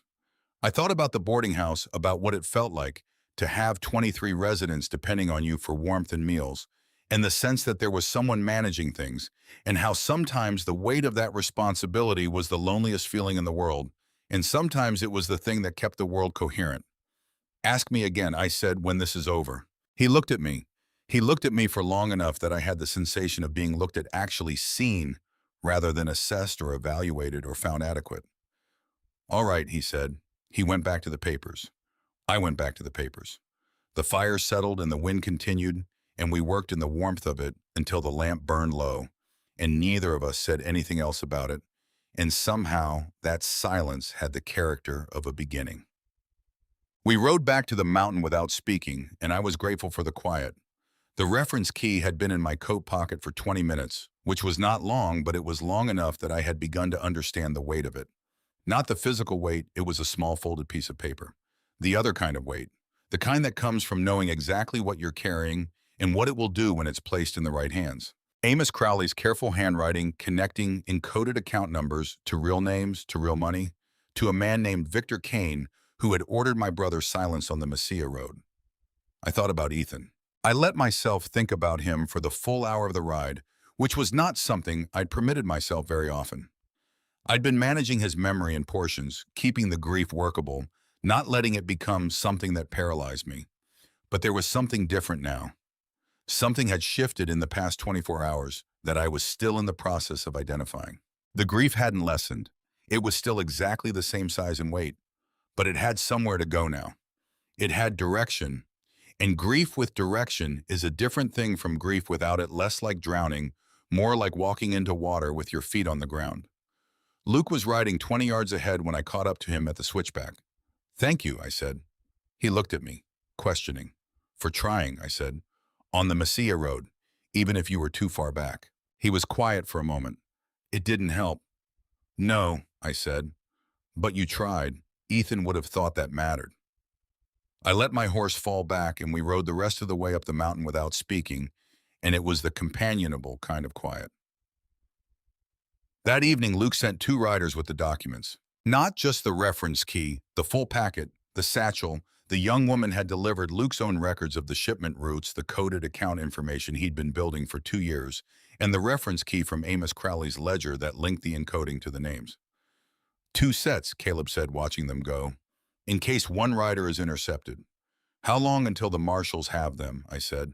4 days if nothing goes wrong. "And Friday." "Kane moves Friday. The marshals intercept at the canyon." I thought about the calculation of it. 4 days for the documents to arrive, 5 days for the marshals to move into position. Kane moving on day 5, a window that was narrow enough to make me aware of it. Can they do it in time? I said. Yes, Luke said. Not I think so. Not I hope so. Yes, with the particular flatness of a man who has run this calculation already and is confident in the result. I took him at his word. The next 4 days had a quality I hadn't expected. Luke stayed in the compound. He had done what could be done. The documents were on their way. The marshals were moving. The pieces were in the positions they needed to be in. What remained was waiting, and he waited the way he did most things, deliberately without performance. He was in the kitchen most mornings when I came down. He drank his coffee and read. He had 3 books that he rotated: the Blackstone's A Territorial Law Compendium and a history of the Apache campaigns that he read with the attention of someone checking the record against things he already knew. He was not a man who read for leisure. He read the way I cooked, as a task with a purpose performed carefully. On the second day, Torres taught me a card game. I didn't know, a slow, patient game involving bidding and tracking that turned out to require exactly the kind of systematic attention I was good at. I beat Torres twice and Briggs once and Luke once, at which point Caleb declared me a menace and declined further play. You're counting the cards, Torres said, but not accusingly. I remember things, I said. She sees everything, Caleb said to Luke, and Luke looked at me over his cards with an expression that I had by this point learned to read. On the third day, Luke came to find me in the kitchen garden in the afternoon. I had been weeding, which is a task that requires just enough attention to make it good for thinking. The man in the back of the livery hall, I said without turning around. During the town meeting, that was you. He crouched down on the other side of the bean row and began helping with the weeding. Yes, he said. You were watching Amos. I was watching everyone. Amos confirmed several things I'd suspected. And me, I said. You were watching me. Yes. When did you decide? I sat back on my heels and looked at him. About the arrangement. When did you decide it was worth doing? He considered this, with the weeding in his hands, turning a clump of grass over and shaking the dirt from its roots. When you asked about the supplies in the wagon, he said. At the sheriff's office after Ethan. The question about why the supplies were still there if the robbery was the motive. I'd asked that question 4 months ago in Doyle Mercer's office, and Doyle had said terrible business, and the investigation had gone nowhere. You were there, I said. I was watching this investigation. I heard you ask. He set the weeds to the side. Nobody else asked that question. The question meant you'd already understood that the robbery explanation didn't work. Doyle didn't answer it, I said. No, he redirected. And you? Luke was quiet for a moment. You noted the redirection. I saw you note it, the same way you note everything. I looked at the bean row. You were in more danger than you knew, he said. From the moment you started asking that question in a town where the man being asked had direct interest in the answer not being found. And the arrangement removed me from town and put you somewhere I could, where you were safer. Where you could watch out for me, I said. He looked at me steadily. Yes. I returned to the weeding. After a moment, he did too. Luke, I said. Yes. That's the most you have said at once in 20 days. A pause, then very dry. Yes, I'm aware. I laughed, unexpected, genuine, the kind that comes before you've decided to. He looked at me with the expression I'd come to think of as his unguarded expression, the one that appeared in moments he couldn't quite control, and I stored it in the part of my mind where I kept the things worth keeping. Friday came cold and overcast, which was unusual for August in the territory, as if the weather had opinions about the day's events. Torres stayed with me. He'd been left behind. His arm still wasn't right for riding hard, and he spent the morning playing solitaire at the kitchen table with philosophical resignation, losing consistently and taking it well. How long have you been working with him? I said. 3 years, Torres said. He flipped a card, give or take. And before that, Army, then a short period of making worse decisions than usual. He turned over another card. Then Luke found me in Tucson and offered me a worse salary than the Army and more dangerous work, and I said yes because the alternative was... He stopped, chose his words. The alternative was considerably worse. He's good at finding people, I said. He's good at knowing what people need, Torres said, which is different and harder. He turned over 3 cards and shook his head at them. He found Caleb in a courthouse in Santa Fe where Caleb was about to be convicted of a crime he didn't commit. He found Sonny after the army had decided Sonny was inconvenient and discharged him poorly. He set down his hand. He finds people who are being poorly used and offers them useful work. I thought about this. And me, I said. Torres looked at me. He had the direct gaze of someone who has learned that honesty is usually worth the trouble. You're different, he said. The rest of us he recruited. You. He picked up the cards and shuffled. You walked in. I was sent. You were sent somewhere dangerous, Torres said, by men who wanted you out of the way. And you walked in and immediately started dismantling the danger. He began laying out the cards again. That's not being recruited. That's being exactly who you are, somewhere you needed to be. I sat with that for a while. At noon, a rider came through with the first word the canyon intercept had gone as planned. Kane's wagons had been stopped, 3 men taken. Kane himself had initially attempted to ride north before being intercepted by the second team. Victor Kane was in federal custody. I was in the kitchen when I heard it, and I stood very still for a moment with my hand on the kitchen table. Amos Crowley was taken into federal custody at Callaway Bank at 10 o'clock that same morning, along with his account books and the contents of his private safe. Doyle Mercer, who had apparently gotten some advance notice, attempted to flee and was found 3 miles east of Calla Bluff by a deputy who had not been in Doyle's organization. At 4 o'clock, I went out to the porch and sat in the chair I'd been sitting in for 20 days, and I waited. At 6, Luke rode in. He came into the yard and swung down from his horse, and he was moving differently than usual, not the controlled deliberateness he normally brought to everything, but something more direct, unguarded. He looked up and found me on the porch and held my gaze for a moment. I came down the steps. We met in the middle of the yard. Kane, I said. In custody, he's talking already. His own men told the marshals he does that when cornered. He talked in Kansas and Colorado. He doesn't have the capacity for silence when he thinks talking might save him. Ethan, I said. Just the name. On the record, Luke said. The order of the man who carried it out, the chain of instruction back to Kane. It's on the official record of the federal case. I pressed my lips together. It won't bring him back, I said. No, but it's true now. It's on the record, and it's true. It's not a robbery on the Mesilla Road. It's what actually happened. Yes, he said.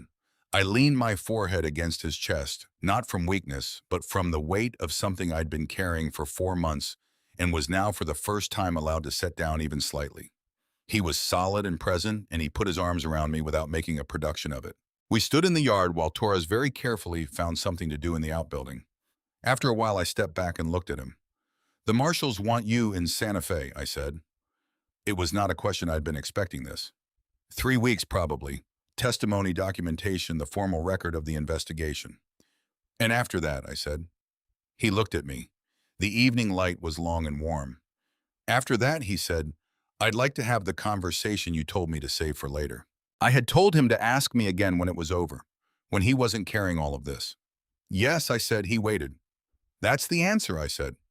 To the conversation, yes.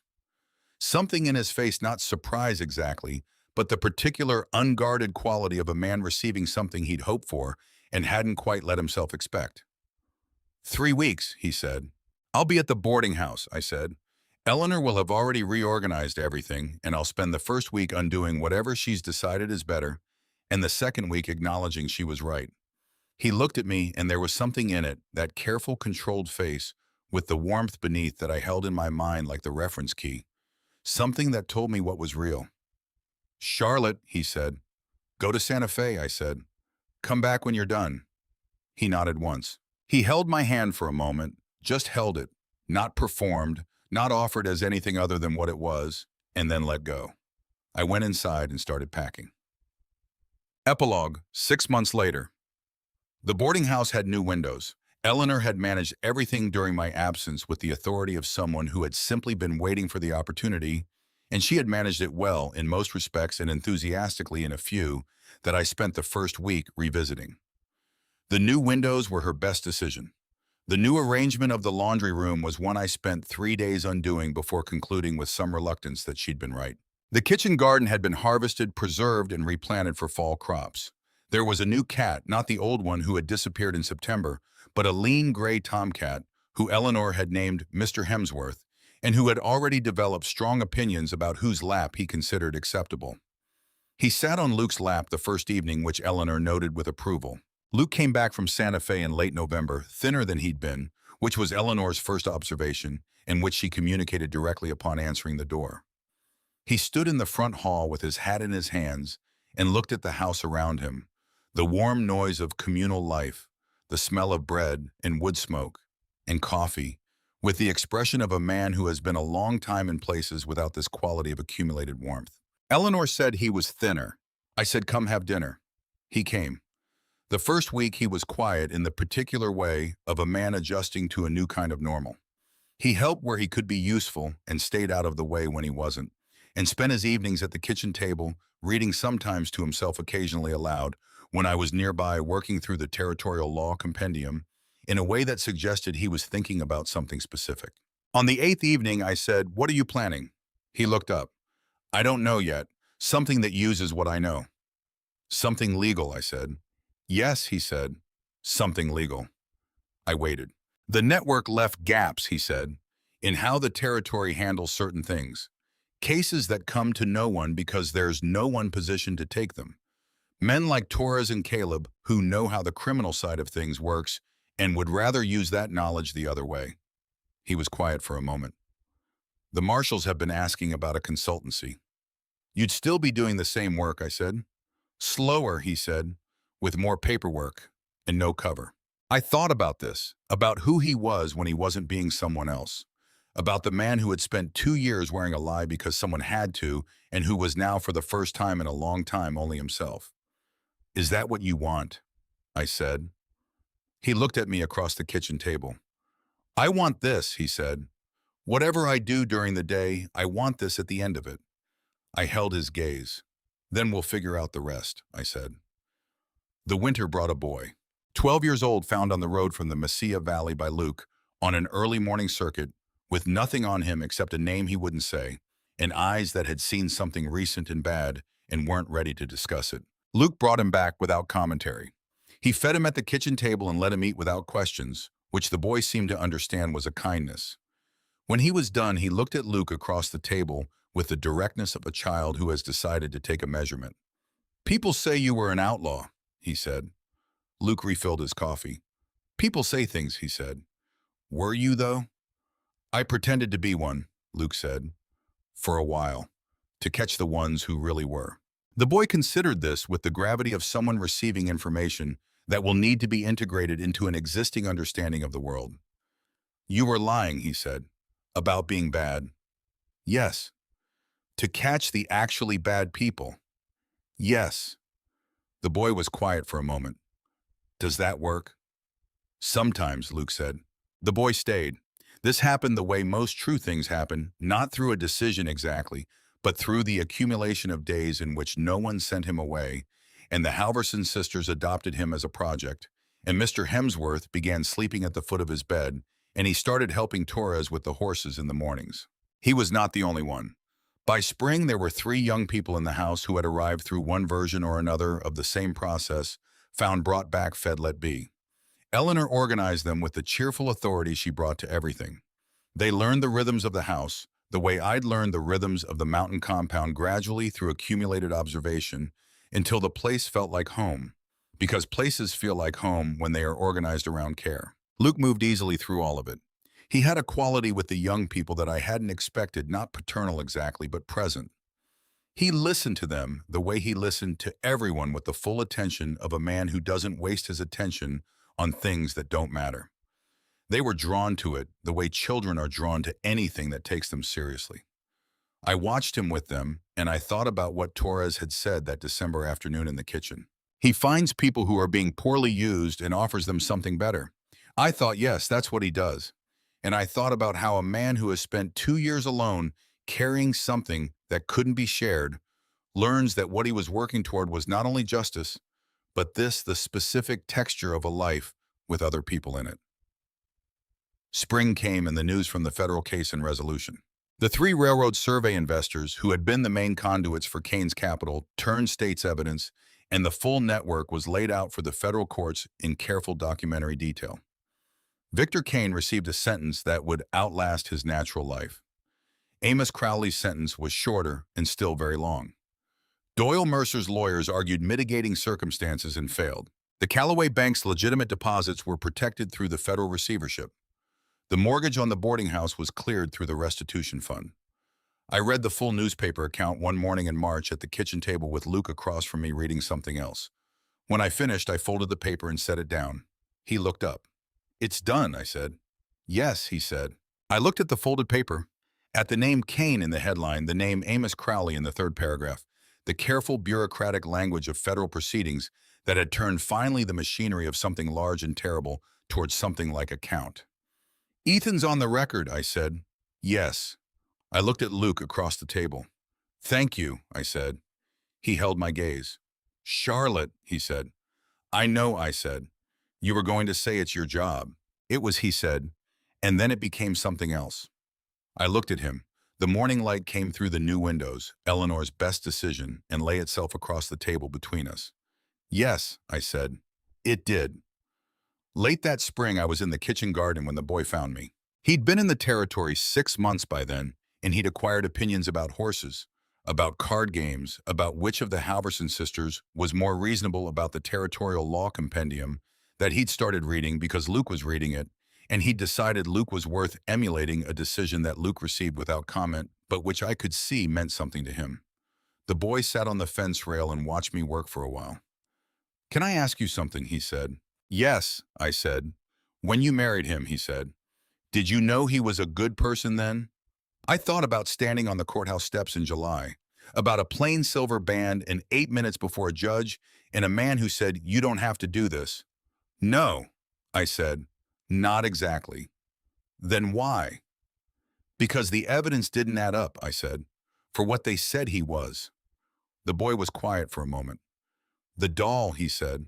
I looked at him. "Who told you about that?" "Torres," he said. "He tells stories about all of them, about how he found them." He picked at the fence rail. "He tells the story about the doll and how you were the only one on the street who actually watched what happened." "What do you mean?" "He said everyone else watched the robbery. You watched him." I sat back on my heels. "Is that why?" the boy said. I thought about it. "I watched him," I said, "and what I saw didn't match the story I was supposed to believe. So I stopped believing the story." I paused. That's the beginning of most things, I think. Deciding that what you actually see matters more than what you're told to see. The boy considered this. "Like how you saw what Amos Crowley was doing," he said, "with the watch chain." "Yes." "And like how you figured out what Luke was doing before he told you." "Yes." He was quiet for a moment, working something through. "You're both like that," he said. "You and Luke. You both see the thing behind the thing." I looked at the garden, at the tomatoes that someone had staked this year with straight, careful stakes at even intervals and tied with twine. "Yes," I said. "I suppose we are." He nodded, satisfied, and jumped down from the fence rail and went back to wherever he'd come from, and I stayed in the garden for a while with the spring sun on my back and the smell of turned earth and the sound of the house going about its ordinary, extraordinary life. That evening, Luke found me on the porch. He sat in the other chair, the way he'd been sitting in the other chair for months now, with the ease of habit, the ease of a man who has come to consider a place his without having to declare it. "The boy asked me something," he said. "He asked me something too," I said. "About the doll." "He asked me," Luke said slowly, "if I knew when I picked it up that it was going to change things." "What did you say?" I said no. I said I saw a girl who had dropped something important, and the sensible response was to return it. He was quiet for a moment. He said that was interesting. He said it seemed like doing the sensible thing a lot had added up to something. I looked at the street, at the last of the light on the mountains in the distance. "He's perceptive," I said. "Yes," Luke said. We sat. "Luke," I said. "Yes." "Ask me something." He turned to look at me. "Tell me something true," I said. He looked at me for a moment, the careful face, the warmth beneath it, the man who had spent 2 years being someone else and was now slowly learning to simply be himself. "You are the most useful person I have ever met," he said. I looked at him. "That's not remotely romantic." "No," he agreed, "but it's true." I laughed. He watched me laugh with the expression I'd come to know, the unguarded one, the one that appeared when he wasn't trying to control it. You could have just said you love me, I told him. I could have, he said, but you already know that part. I did. I reached over and took his hand on the porch rail, and he turned his hand and held mine, and we sat in the warm evening, watching the mountains go from amber to rose to the deep blue of near dark.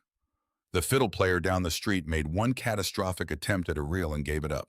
Luke looked at the sky with the open kind of looking, not the perimeter scan, not the watchful assessment of a man expecting to need information. Just looking. The way you look at something when you have no particular reason to be alert. Beautiful night, he said. It was. 2 houses down, someone lit a lamp, and the light spread gold across the boardwalk, and the boy came out of the boarding house to sit on the front steps, and Mr. Hemsworth followed him and settled on the step below with the proprietary satisfaction of a cat who has made several excellent decisions. The mountains held their shapes against the stars. Somewhere in the territory, a rider was carrying a letter I'd written that morning to a woman in Santa Fe, whose situation had been brought to us by one of Caleb's contacts, a woman who needed somewhere to be while things were sorted. She would arrive Thursday or Friday. Eleanor already knew which room to prepare.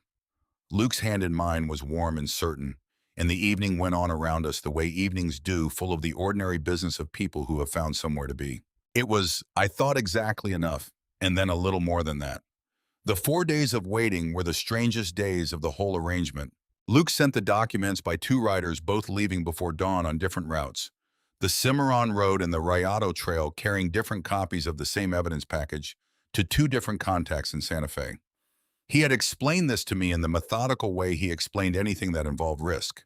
The reason for 2 riders, 2 routes was that if one was intercepted, the other would arrive, and that the contacts in Santa Fe were people who had been waiting for this evidence for over a year and would know exactly what to do with it upon receipt. Then we waited. The compound in those 4 days had a quality I hadn't encountered before. Not exactly tension, because tension implies uncertainty, and the men had the stillness of people who have done what they could and are now in the territory where outcomes are no longer theirs to control. It was something more like held breath. The watch rotations continued. The kitchen routine continued. Caleb and Torres played cards in the evening with the focused attention of men who need their hands to be doing something specific. Luke spent most of those 4 days at the desk in the map room, not reviewing maps. The maps were done, the evidence was sent, but writing. I walked by twice and saw the close, careful handwriting pages of it, and I understood this to be reports, the formal documentation of 2 years of undercover work prepared to be submitted to the Marshal Service when everything was concluded. The record of what he'd done and why written out in the particular controlled prose of official account. I left him to it. I wrote a long letter to Eleanor, which was the most honest letter I'd sent since arriving at the compound. I told her about Ethan, the 30-mile mark that turned wagon, what it meant. I told her he'd been brave in the truest way, the way that involves understanding exactly what you're doing and doing it anyway. I told her I'd been carrying the wrong shape of grief for 4 months, and now I had the right shape, which was heavier in some ways and lighter in others. I told her I thought I'd been wrong about a number of things. I didn't specify. I didn't have to. Eleanor was the kind of woman who could read the architecture of what wasn't said. On the 4th evening, Luke came into the kitchen while I was making supper and stood at the window for a long time watching the road. "They've had the documents long enough," I said. "By now they've had enough to act," he said. "What we're waiting on is the timing." "Is that different from what we're used to?" I said, "or just a longer version of it?" He almost smiled. Not the performed smile, the social expression of the actual thing, which I had learned to recognize because it was so different. It started in the eyes rather than the mouth, and it arrived without warning, and it was gone before most people would have caught it. "Longer version," he said. "We ate supper. The men ate supper. The stars came out over the mountains in the order they always came out, the same order they'd been coming out in for considerably longer than any of this would matter, which I found, as I had found the mountains on the first night, unexpectedly comforting. The rider came on the 5th morning, an hour after dawn. A man I hadn't seen before, riding hard from the south, who handed Luke a folded paper without dismounting, and then turned and rode back the way he'd come. Luke read the paper. "Tonight," he said. The canyon intercept happened at dusk, which was not the timing Luke had planned for, but was what the intelligence produced. I want to be accurate about what I saw and what I did not see, because the accounts that circulated afterward had the particular inaccuracy of stories that are shaped by what makes sense rather than what happened. I was not in the canyon when the federal marshals arrived. I was at the compound's south overlook, with Torres following specific instructions to stay at the overlook and watch the road and not to move from that position regardless of what I heard. I followed the instructions up until the moment I heard the gunfire. Torres, to his credit, attempted to maintain the position with the body language of a man who knows he does not have the authority to physically restrain a woman and is hoping that willpower alone will suffice. It did not. He came after me, which I had expected, and we descended the south trail at a pace that was probably unwise given the terrain, and we arrived at the canyon's eastern edge in time to see the aftermath rather than the event itself. The canyon had a particular quality in the low dusk light, very still, the red stone walls catching the last of the sun, the floor in shadow. There were horses and men, some of them I didn't recognize, some I did. 2 men down and being attended to. Caleb with a bandage on his left arm that had been put on very recently and very expertly. Federal marshals in their distinctive dress, 4 of them looking like men who had arrived exactly where they were supposed to arrive, at exactly the time they were supposed to arrive, and found it mostly handled. Kane was on the ground, not dead hands bound, with the expression of a man who had spent 20 years believing himself protected by a structure that had just been removed from around him. He looked smaller than I'd imagined. The monsters always do when you finally see them in the plain light. Luke was standing 10 feet from Kane with his back to the canyon wall. He looked up when I came around the eastern edge, and the look on his face was not relief exactly. Relief implies something has been released, and the look I saw was more the quality of a man who has been holding something for a very long time and has just been told he can set it down. His eyes went to me and stayed there for a moment that was very complete. Then Torres arrived beside me, breathing harder than I was, and the marshals were talking and Caleb was talking, and the moment moved forward into the next moment, the way moments do. I walked across the canyon floor. Kane looked up at me when I reached Luke's position. His eyes were calculating. Even now, a man who had spent 20 years reading people for leverage was still reading, still looking for something he could use. "Charlotte Forsythe," he said. His voice had the quality of a man who considers names instruments. "Victor Kane," I said. He looked at Luke. "You married her to protect her," he said. It wasn't a question, it was the final piece of a picture he'd been assembling. "That's why you moved so fast on the ceremony." She was asking too many questions about the Forsythe boy, and I'd noticed. I felt Luke go very still beside me. "My brother's name," I said very carefully, "was Ethan." Kane looked at me. "And he turned that wagon around," I said. "I want you to know that I know that. That I know exactly what he saw and exactly what he did, and that it's on record now, and that his name and what he did will be the first thing attached to your case when the newspapers get hold of it." Kane's expression changed. Not fear it was too late for fear to be useful to him, but something else, the recognition of a consequence he hadn't fully calculated. "He was 24 years old," I said, "and he was braver than you will ever be." I turned away. Luke's hand found my arm just below the elbow, not restraining, just there. Present. Solid. I stood with that contact for a moment, facing the canyon wall, while behind me the marshals completed their work and Kane was brought to his feet and the various proceedings of justice began their long, necessary motion forward. The sun went below the canyon rim. Luke's hand stayed where it was. After a while I said, "It's done." "Yes," he said. "Then let's go home," I said. He was quiet for a moment, and then, "Which one?"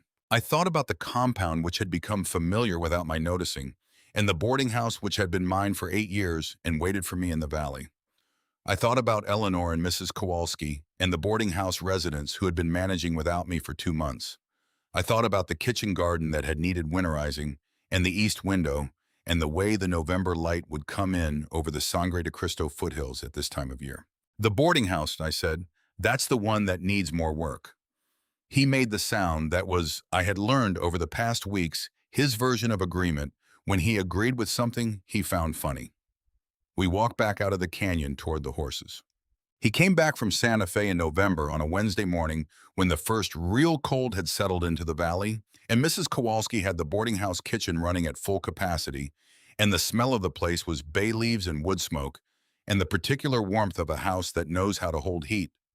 I was making beds on the second floor when Eleanor came up the stairs. She had the look she got when information required careful handling, very composed, slightly elevated posture, the expression of a woman who has made decisions about how she will manage the next few minutes. "There's a man downstairs," she said. I put down the pillow. How does he look? Eleanor considered this. Thinner than I expected, she said, from what you described. I went downstairs. He was standing in the front hall, hat in hand. He was wearing different clothes than the last time I'd seen him. Not the compound clothes, not an outlaw's dark coat, but the clothes of a man who had spent 3 weeks in a city and had dressed himself accordingly. They fit him well enough, but with the slightly imprecise quality of clothes that hadn't been worn before. He'd cut his hair. He looked at me. Eleanor materialized from somewhere with coffee, and then dematerialized with the same unobtrusive efficiency because Eleanor had an almost supernatural ability to provide practical support without witnessing the moments that required privacy. You're thinner, I said. I know, he said. Santa Fe disagrees with you. 3 weeks of government proceedings disagrees with me. He looked around the front hall, the hook rack, the entry rug, the table with the ledger for resident check-ins. It's different from how I pictured it. How did you picture it? Larger, he said. You manage a great deal in a small space. Efficiency, I said. He was quiet for a moment. It's done, he said. Kane is remanded. The trial begins in January. Crowley took a plea agreement yesterday afternoon. Mercer, he stopped. Mercer is cooperating. He had less choice than the others. Ethan's death is on record, I said. Officially with attestation from the Marshal's Service. Kane's men are named. He paused. It won't bring Ethan back. No, I said. But it's the right shape for it. It's the true account. He looked at me with something that was not quite relief, but was adjacent to it. You asked me, I said, in October. You said you'd ask me again when it was over. I remember, he said. It's over, I said. He was very still for a moment. Charlotte, he said. Then he stopped. He had spent 2 years being a man who used words with precision and economy, and whatever he was trying to say, he hadn't found the economy of it yet. I know, I said. You already knew that part. He looked at me. Ask me properly, I said, and I'll give you a proper answer. He asked me properly. The front hall of the boarding house was not by any measure the romantic setting that books about such moments tend to require. It smelled of bay leaves and wood smoke. It had an entry rug with a pattern that had been rubbing off on the left side for 2 years, and Mrs. Kowalski's cat was watching from the top of the stairs with the skeptical attention of an animal that has lived long enough to have seen most human situations and found them generally less impressive than advertised. He stood there in his new city clothes hat and his hands thinner than when I'd last seen him, and he said what he meant in the plain, direct way he said everything, and I gave him the answer. I'd known somewhere in the vicinity of the kitchen garden in late September that I was going to give. The cat watched. Eleanor appeared briefly in the kitchen doorway, saw what was happening, and disappeared again, which was so perfectly Eleanor that I almost laughed. I did not laugh. There was a better thing happening, and I paid attention to it instead. By spring, there were 3 young people in the house. This had not been planned. Plans I had come to understand were less useful than principles.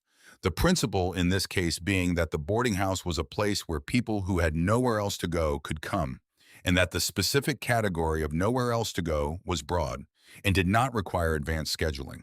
Miguel had come in November. The 12-year-old Torres had found on the Mesilla road with a blistered heel and nothing but the clothes on his back, and a very specific account of how he'd arrived there that took 3 tellings to become coherent.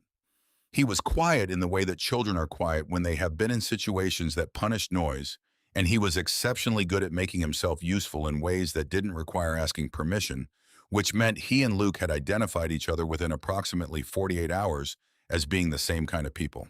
By January, Miguel had a room on the 3rd floor, and an understanding never stated, simply established that it was his for as long as he needed it. The other 2 were a story for another time. What I will say is that by April, the boarding house table seated more people than it had in the 8 years I'd been running it, and that the table required 2 extra leaves most nights, and that Eleanor sat at the far end with the expression of a woman who had predicted this outcome and was exercising considerable restraint in not saying so. Luke sat at the other end. This had happened without formal arrangement, the way most of the actual arrangements in the house had happened through use and habit and the gradual establishment of what worked. He had come back in November, and the question of where he would live had resolved itself through the simple logic that he was useful at the boarding house, and the boarding house had room, and that these were facts that required no particular conversation to accommodate. He had taken the room on the 2nd floor across the hall from mine, which was the same configuration as the compound, and I noted this without comment. The marshals consulted him twice a month by arrangement. He rode out on those days and came back the same evening and didn't carry the work into the house with him, which was a quality I had not expected, but found I was grateful for. He had come back from Santa Fe having left the undercover work entirely formally resigned, he said, with the tone of a man who has made a decision he is satisfied with. And the man who lived in the boarding house was different from the man who had come into town on a black horse last July.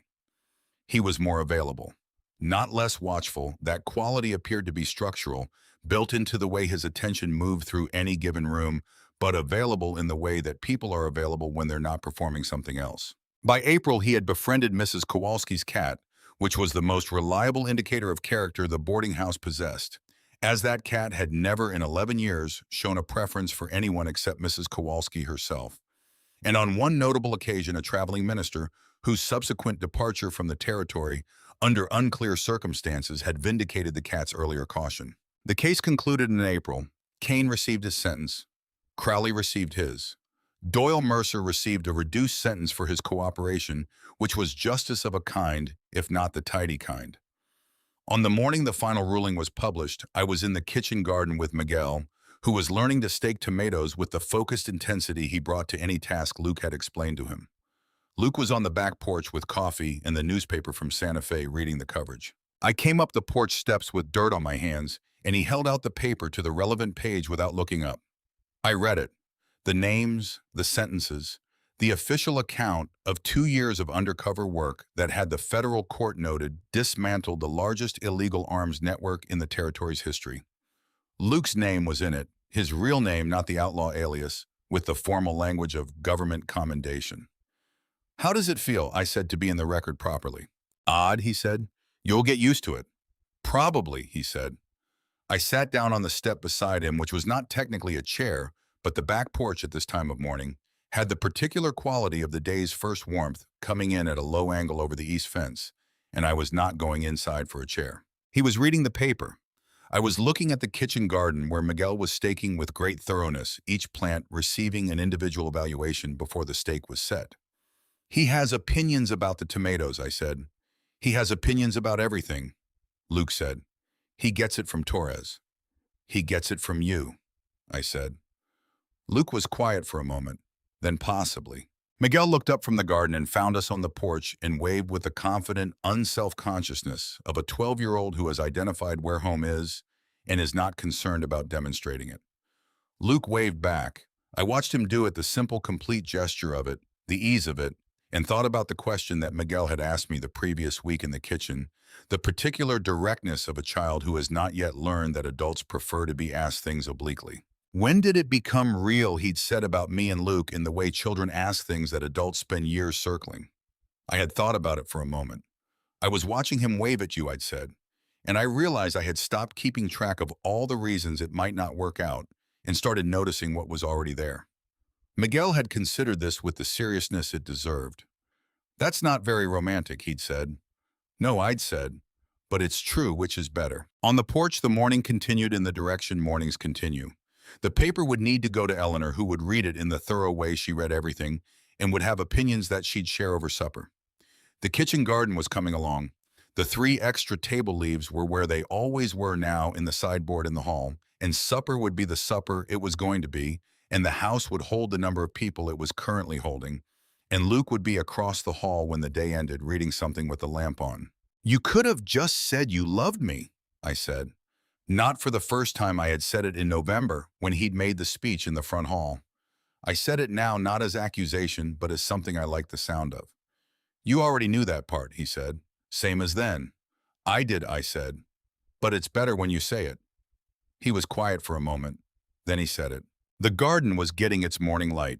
The cat came around the corner of the house, saw us on the porch, and sat down in the patch of sun 2 feet away with the air of a creature that has made its evaluation and found the arrangement acceptable. The season continued. The case was concluded. The house was full. That was enough. That was, as it turned out, more than enough.